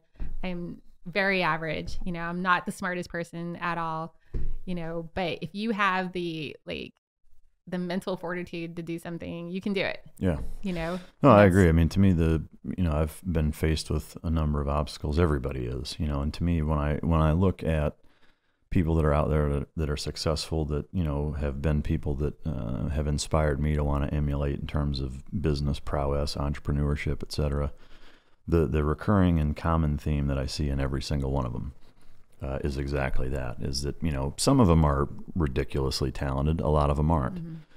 What every single fucking one of them is driven, you know, and self-driven. They don't need somebody to blow smoke up their ass, and no matter what's going on, they just don't ever fucking stop trying, no matter how bad things get, no matter how many times they get kicked down, no matter what shitty things happen, is they pivot, they figure out a way to get around it, and they keep fucking going. And to me, it's what's neat is to see, you know, a lot of us veterans in the community, you know, getting out and realizing, you know, things like that as being kind of the bedrock principle of being successful moving on is really just determination, and that's a fucking choice. Yeah. I mean, I just, you know, when you say like the recurring theme there is, I've never been a confident person. Yeah, you should be. I mean, you've been look at the things you've been through, and you know, I mean, if anybody ought to, I mean, I'm not saying be an arrogant prick, but like if somebody should be confident, you're one of them. I just was never that, you know, top of the class person or the, you know, strongest, fittest person or whatever. And so again, like being average, I do question myself, and having those experiences too, and knowing like at any moment I could have failed, you know, and as I get older, like I didn't, you know, just wondering like how much more of that do I have in me? But I love challenges, you know, if it's like skydiving, I'm terrified of heights, like standing on a 10-foot, you know, where you have to jump from the platform and pull in boot camp. Yeah. Shaking. Like it just, I can't stand on balconies, and I don't like people standing on edges of mountains. Like that just drives me nuts. And, you know, oh, hey, let's jump out of a plane. Yeah. Like, that sounds good. Yeah. So I think it's good to face things like that, you know. Yeah. Again, it just builds confidence and proves to yourself that you can do things that freak you out. Yeah. It's been a lifelong I proving think myself. I think it's fucking great. I love it. Anybody out there listening, take that advice. Look where it gets you, you know. I am curious. So as you decided to get out, and that was fairly recently here, then you found yourself in Iraq again. Yeah. Teaching the Kurds different medical tactics, techniques, etc. Can you talk about that real quick? Yeah. So Global Surgical Medical Support Group. So that's a organization that's started by a friend of mine, and he's now in medical school. I talk about like making you feel like you haven't done anything in your life. This dude is unbelievable. But and that's your primary gig now, right? No. This is just a volunteer thing that I do. But I had been talking to him about going on one of these deployments over to Iraq, but I couldn't when I was active duty because the military kind of frowns upon you just taking vacations to Iraq without, you know. Yeah. But anyway, I got out and then I had the opportunity to go again. And I went to teach the Kurdish have a Role 2 hospital over there. They needed help with medical training, and we kind of led that. And how was that? So. Was it frustrating at all in terms of their resources or lack thereof, or were they pretty well set up? They had really great resources. They just don't have the training. Yeah. And so it was it was a very interesting experience. You know, a lot of people ask me, like, did you feel like scared for your life at any time? Because, you know, I flew as commercially right into Erbil, and like, you know, no protection, no weapons or anything. So, you know, you're kind of just out there. But it's like going to any other city in the world, really. Yeah. The scariest part was the driving. Yeah. Like the people driving us back and forth. Like, thought it's like New York, you know, you just can't look. Yeah. Just don't look out the window. Yeah. Just hope you live. But no, they had a lot of good resources. It was just the training that they need. They were lacking that. And the challenging part for me was teaching them through an interpreter. Yeah. And I know you guys do that a lot, and I don't know how you do it. Well, I think it's, you know, similarly is that you don't really have a fucking choice, you know, so it's like you're just doing the best you can with what you have, and it's hard, it sucks, and it doesn't work out generally quite like you want or had hoped or it needed to, but you know, like most aspects of the military, like you just, here's your shit sandwich, take a bite out of it and pass it around, you know. Right. So when you got back from that, now you've got. So I work, so that's volunteer, and then I have my full-time job with Joint Trauma Services. I work from home. Yeah, tell us about that if you would. So Joint Trauma Services is a group of people in San Antonio, and we write we don't write, but we manage the clinical practice guidelines for operational military medicine. We also have the 3 committees under us. So the TCCC committee, we have a surgical committee, and then the en route care committee. Can you spell that out, the TCCC? Tactical Combat Casualty Care. So that is say that 9 times. I know, right? That is basically teaching most of the military population how to treat a trauma initially, you know, and that's where tourniquets came into play. We kind of changed the tide with that, or the people who came up with TCCC, you know, we found that most of our guys are dying from bleeding, right? So the preventable death is due to not stopping bleeding. So how do we stop that at that level, you know, where they're far forward, they're still fighting, someone gets shot or, you know, blown up and they're bleeding out. How do you stop that? Because that's what's going to save them. And so that's where that was born from. And so what you're saying, I think I know what you're talking about, is that like at first it was like put a fucking tourniquet on everything, and now they've kind of stepped it back a little bit. Is that what you mean? Or no. It was, so what's funny is that back in like when I first started medicine back in the 90s, it was don't do tourniquets was the last resort because they're going to lose their leg and blah, blah, blah. So we went away from tourniquets. Okay. This was bringing it back because I know this is the first thing you need to do, especially in a, you know, a combat environment where you're getting shot at. You need to stop this bleeding and throw a freaking tourniquet on. So that changed a lot of our numbers to the people who survived after that. Yeah, so that's great. You know, you look at statistics of survivability, and it's really, you can almost pinpoint it to that, to those concepts. So. And so now a lot, you're driving, you and the team that you work with are driving a lot of the protocols for military combat care? Yeah, so I'm on the performance improvement team, and we're looking at lessons learned and, what can we learn from, what can we change, how do we, shape the policy and SOPs and instructions too. I think that's fantastic. I mean, it is nice and refreshing to see, the U.S. military taking advantage of people like you that, I don't mean that in a bad way, taking advantage of the knowledge of people like you. Right. And actually talking and having people that have been there and done that and can shape policy and drive, practice and protocol that actually have the fucking experience, doing it. So that's awesome to see it. That's got to be rewarding too, being able to. It was a great transition job because after I retired, it was a lot of I went from wearing the uniform for almost 24 years since I was an adult, 18 years old, to now what do I do? Yeah. And I wasn't one of those that took the year for retirement and get all my ducks in a row. Yeah. I literally worked up to the last day, that Friday, where, some of my corpsmen are like, what do you mean you're not going to be here on Monday? Yeah. And it was just like, done. Oh yeah, this is my last day in the Navy. Yeah. So I'm still trying to send off emails and stuff. So I woke up that Monday, what am I doing? Yeah. This is really weird. And when was this? So I went terminal in January. Okay. I retired in March, but January is when I stopped working, and it was just a very weird phase in my life. But this was a great I started this job in February, and it was a good transition because I still was involved with the military and what I knew, and all the stuff that I had done, I can apply to helping others. So that was it. It probably saved me because I don't know what I would have been doing afterwards. No, I don't doubt it. And then so you're also doing flight nurse for San Bernardino County Sheriff's. Yeah, so that's another volunteer. It's a sworn volunteer position. It's a very unique program. So you actually, you wear the flight suit with all the sheriff stuff on there. It's a process to get accepted. And do you feel like a badass flying around and all that shit? I kind of, when I drive places, if I have my uniform, I try to make that sheriff thing visible. So if I get pulled over, I'm like listen, Dick. Because I never get out of tickets ever. Yeah. Ever. You and me both. Yeah.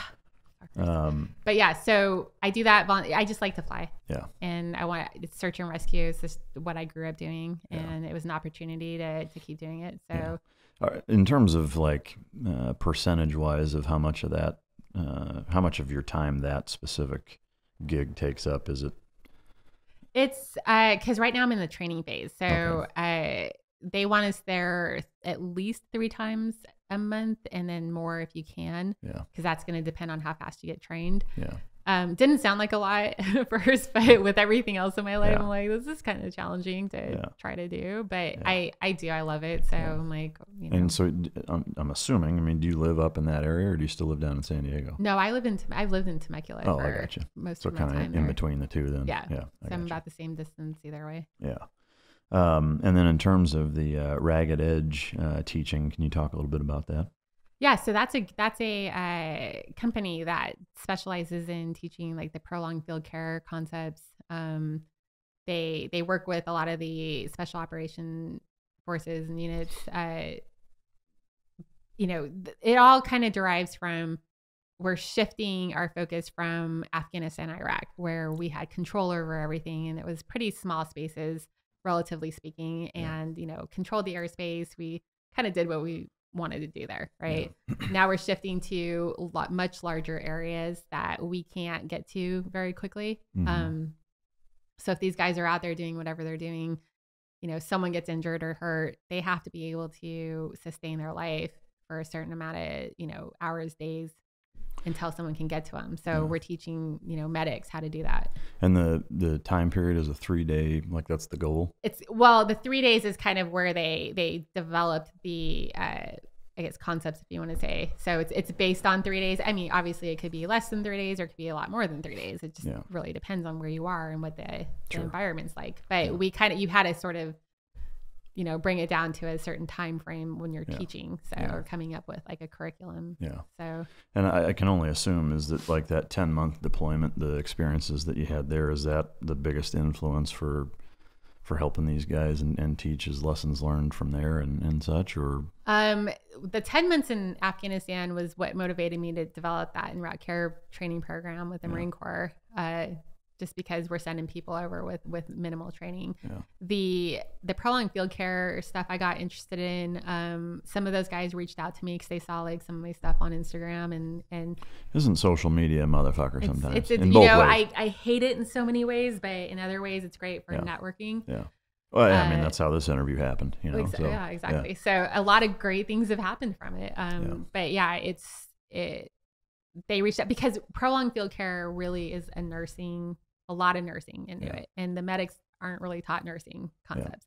But when you get past that TCCC or that trauma, that initial trauma, it turns into now you got to care for your patient in ways like oral care and like, you know, Foley catheters and that's my favorite. Of course. Ongoing medical care, infections, things that they just don't normally think about because of the environment they've been in. They didn't have to because we were there.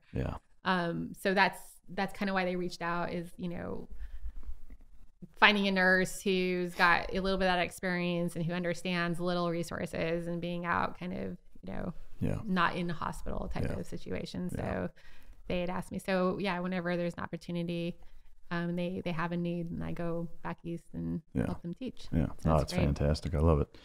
So, you know, moving forward, what is next for you? What is do you have I want to do this next? Is it hold with what you got for now and see what comes? Or do you have something that like, this is my next eye on the prize? So I don't, there's one part of my brain that's like, just fucking settle down and stop, like, just relax, you know? And then there's the other part that's like, no, I got to keep doing 50,000 things. And school is always on my radar to just keep going with that. Just another shout out with the Hunter 7 Foundation. So that's a foundation that I've been working with in the last year. And just a little background on that is that they work, or their motivation is the toxic exposures that we are, exposed to overseas when we're deployed, the burn pits and that type of thing. It's like, do veterans' senses of humor count as a toxic exposure? Because it probably should.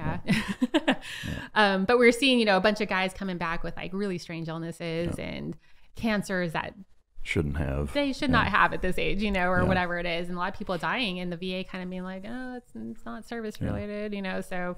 But what I found with working with them, it's a lot of research, and I don't have like that knowledge. So I've been looking at like the PhD stuff and really trying to delve into that world and learn really how to research, because there's so many questions, especially with this. And people don't want to talk to you unless there's data. And with data, it has to be research. So that's kind of been the frustrating part. There's so many things I want to do with like this foundation and like look at, and did this harm somebody or whatever, but it's like, well, no, you got to research it. You got to conduct research. So that's the Hunter 7 Foundation? Yes. Okay. Where can people find them at? So you can go to hunter7.org.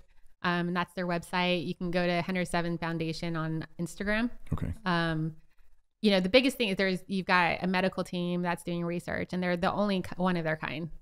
There are a lot of people doing a lot of stuff on burn pits, but this is a team of actual researchers, PhD medical people.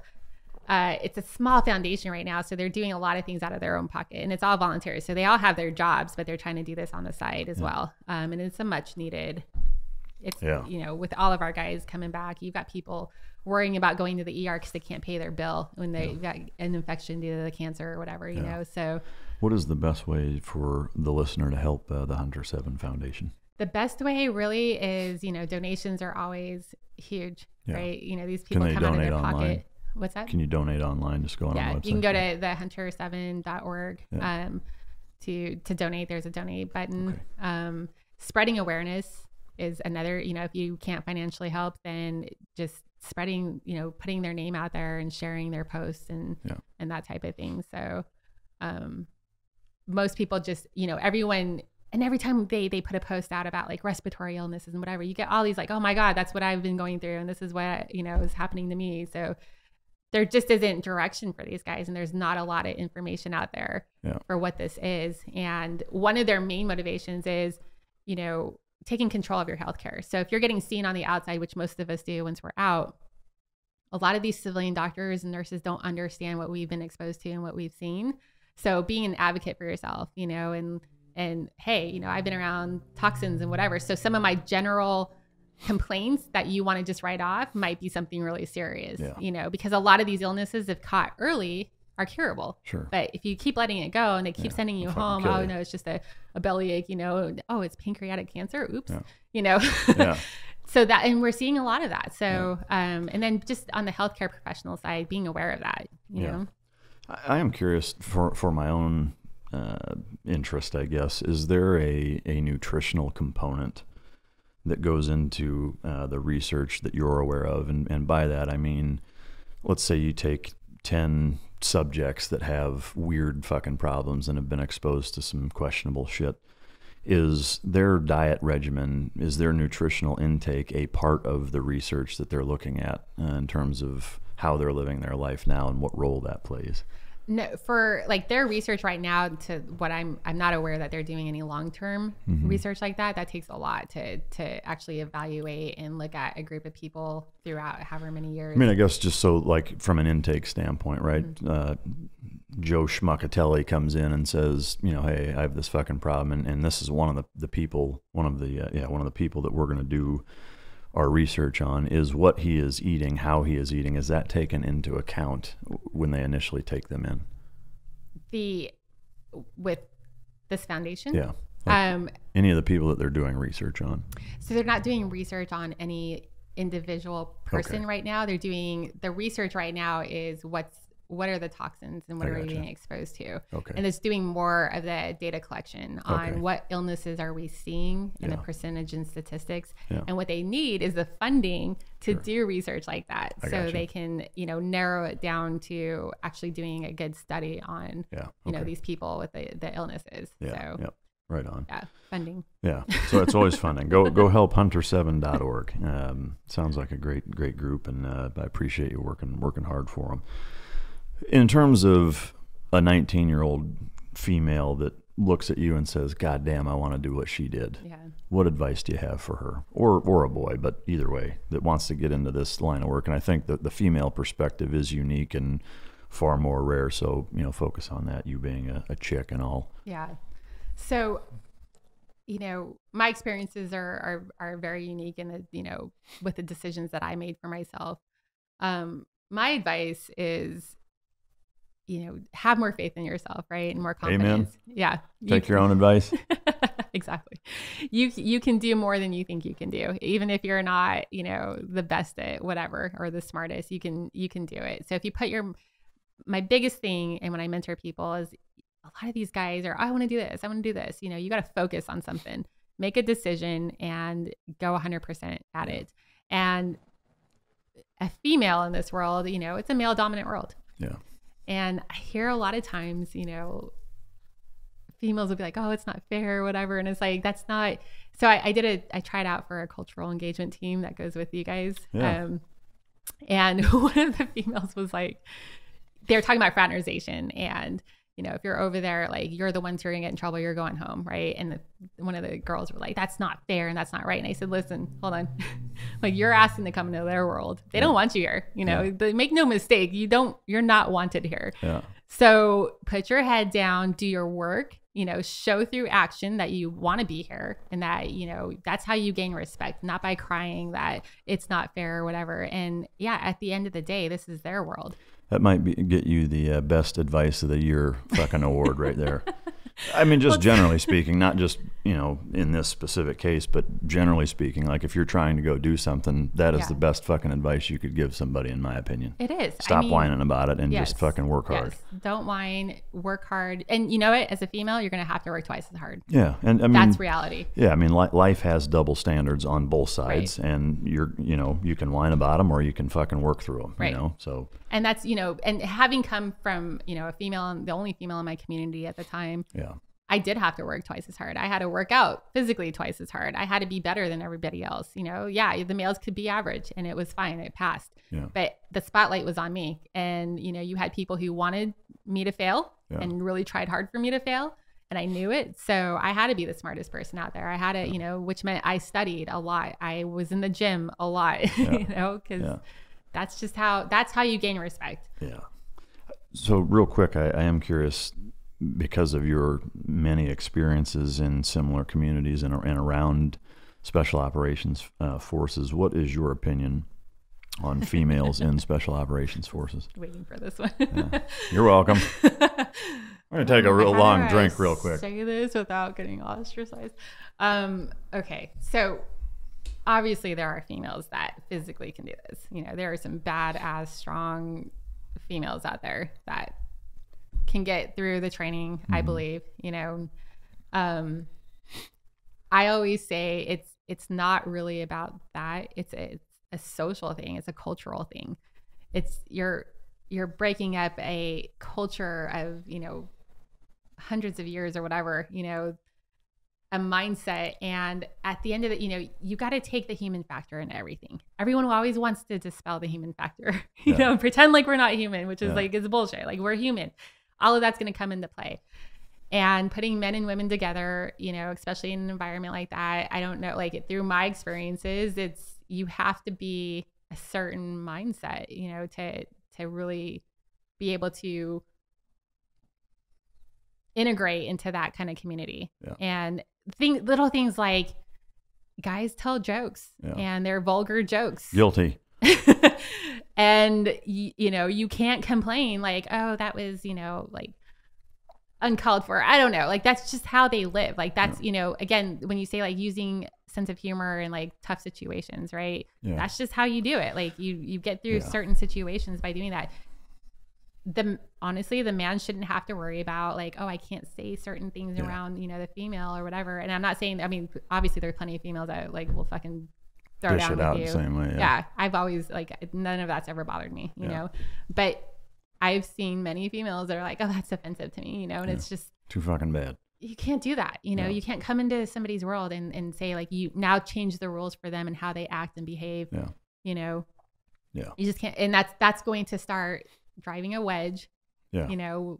Yeah, I mean, it creates discontent and resentment, and it causes problems. And to me, like, I agree with you really across the board, is that I think there are women, I don't think, I know, because I mean, let's be honest, there are certain elements, I won't go any further than that, but that there are women already doing things that fall in line with that. We'll leave it at that. But you know, so it's not a question of whether or not, if that's possible.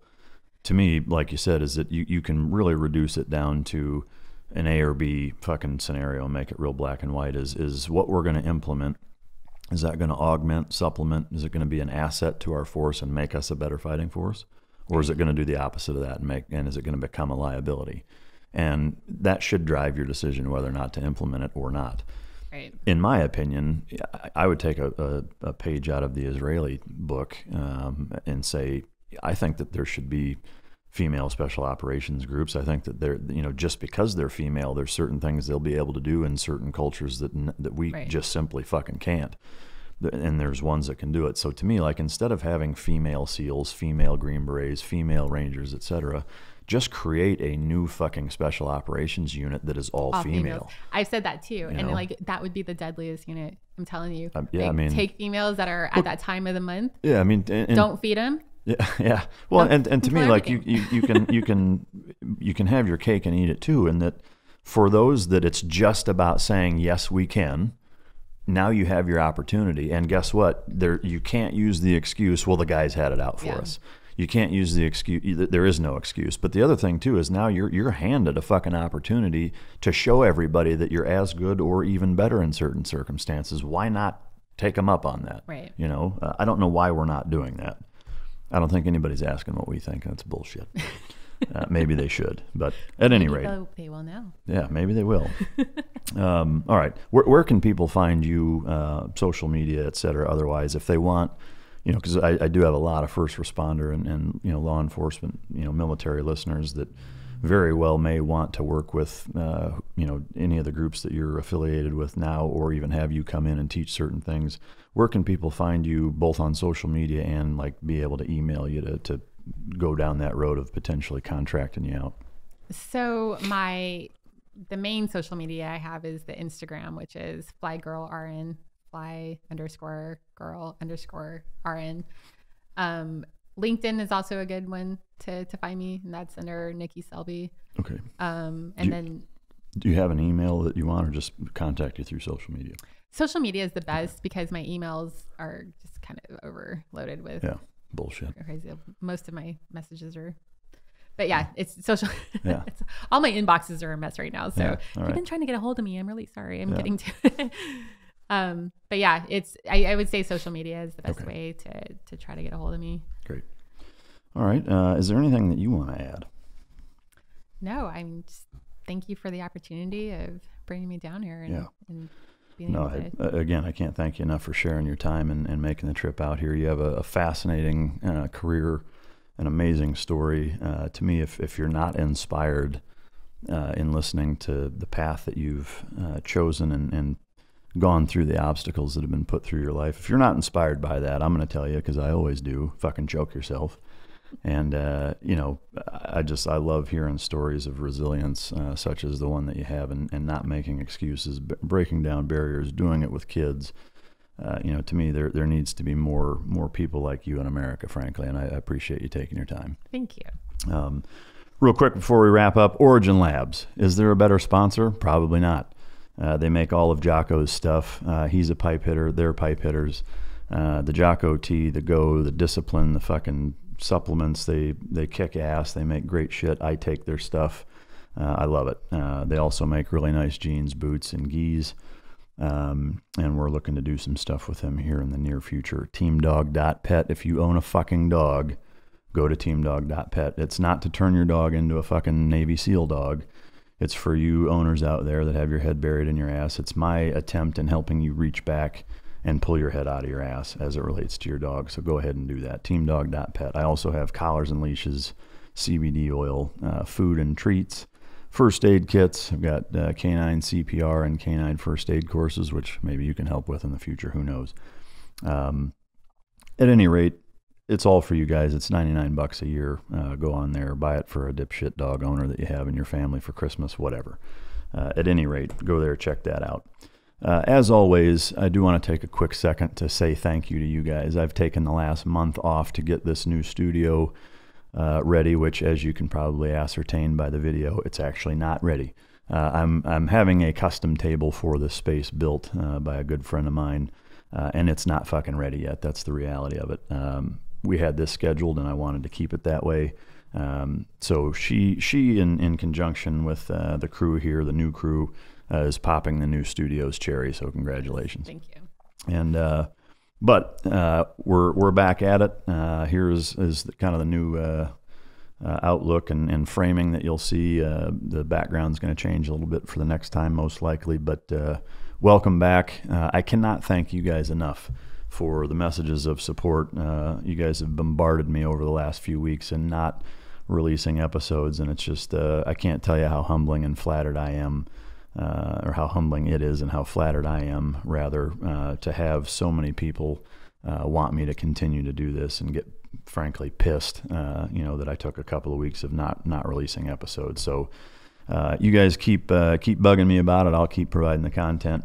We'll keep having awesome guests like Miss Selby here, and we'll keep kicking ass. So thank you to you guys. Without your support and all of you guys tuning in week after week, month after month, we wouldn't be able to provide this for you. So I appreciate you giving me the opportunity to run my fucking mouth.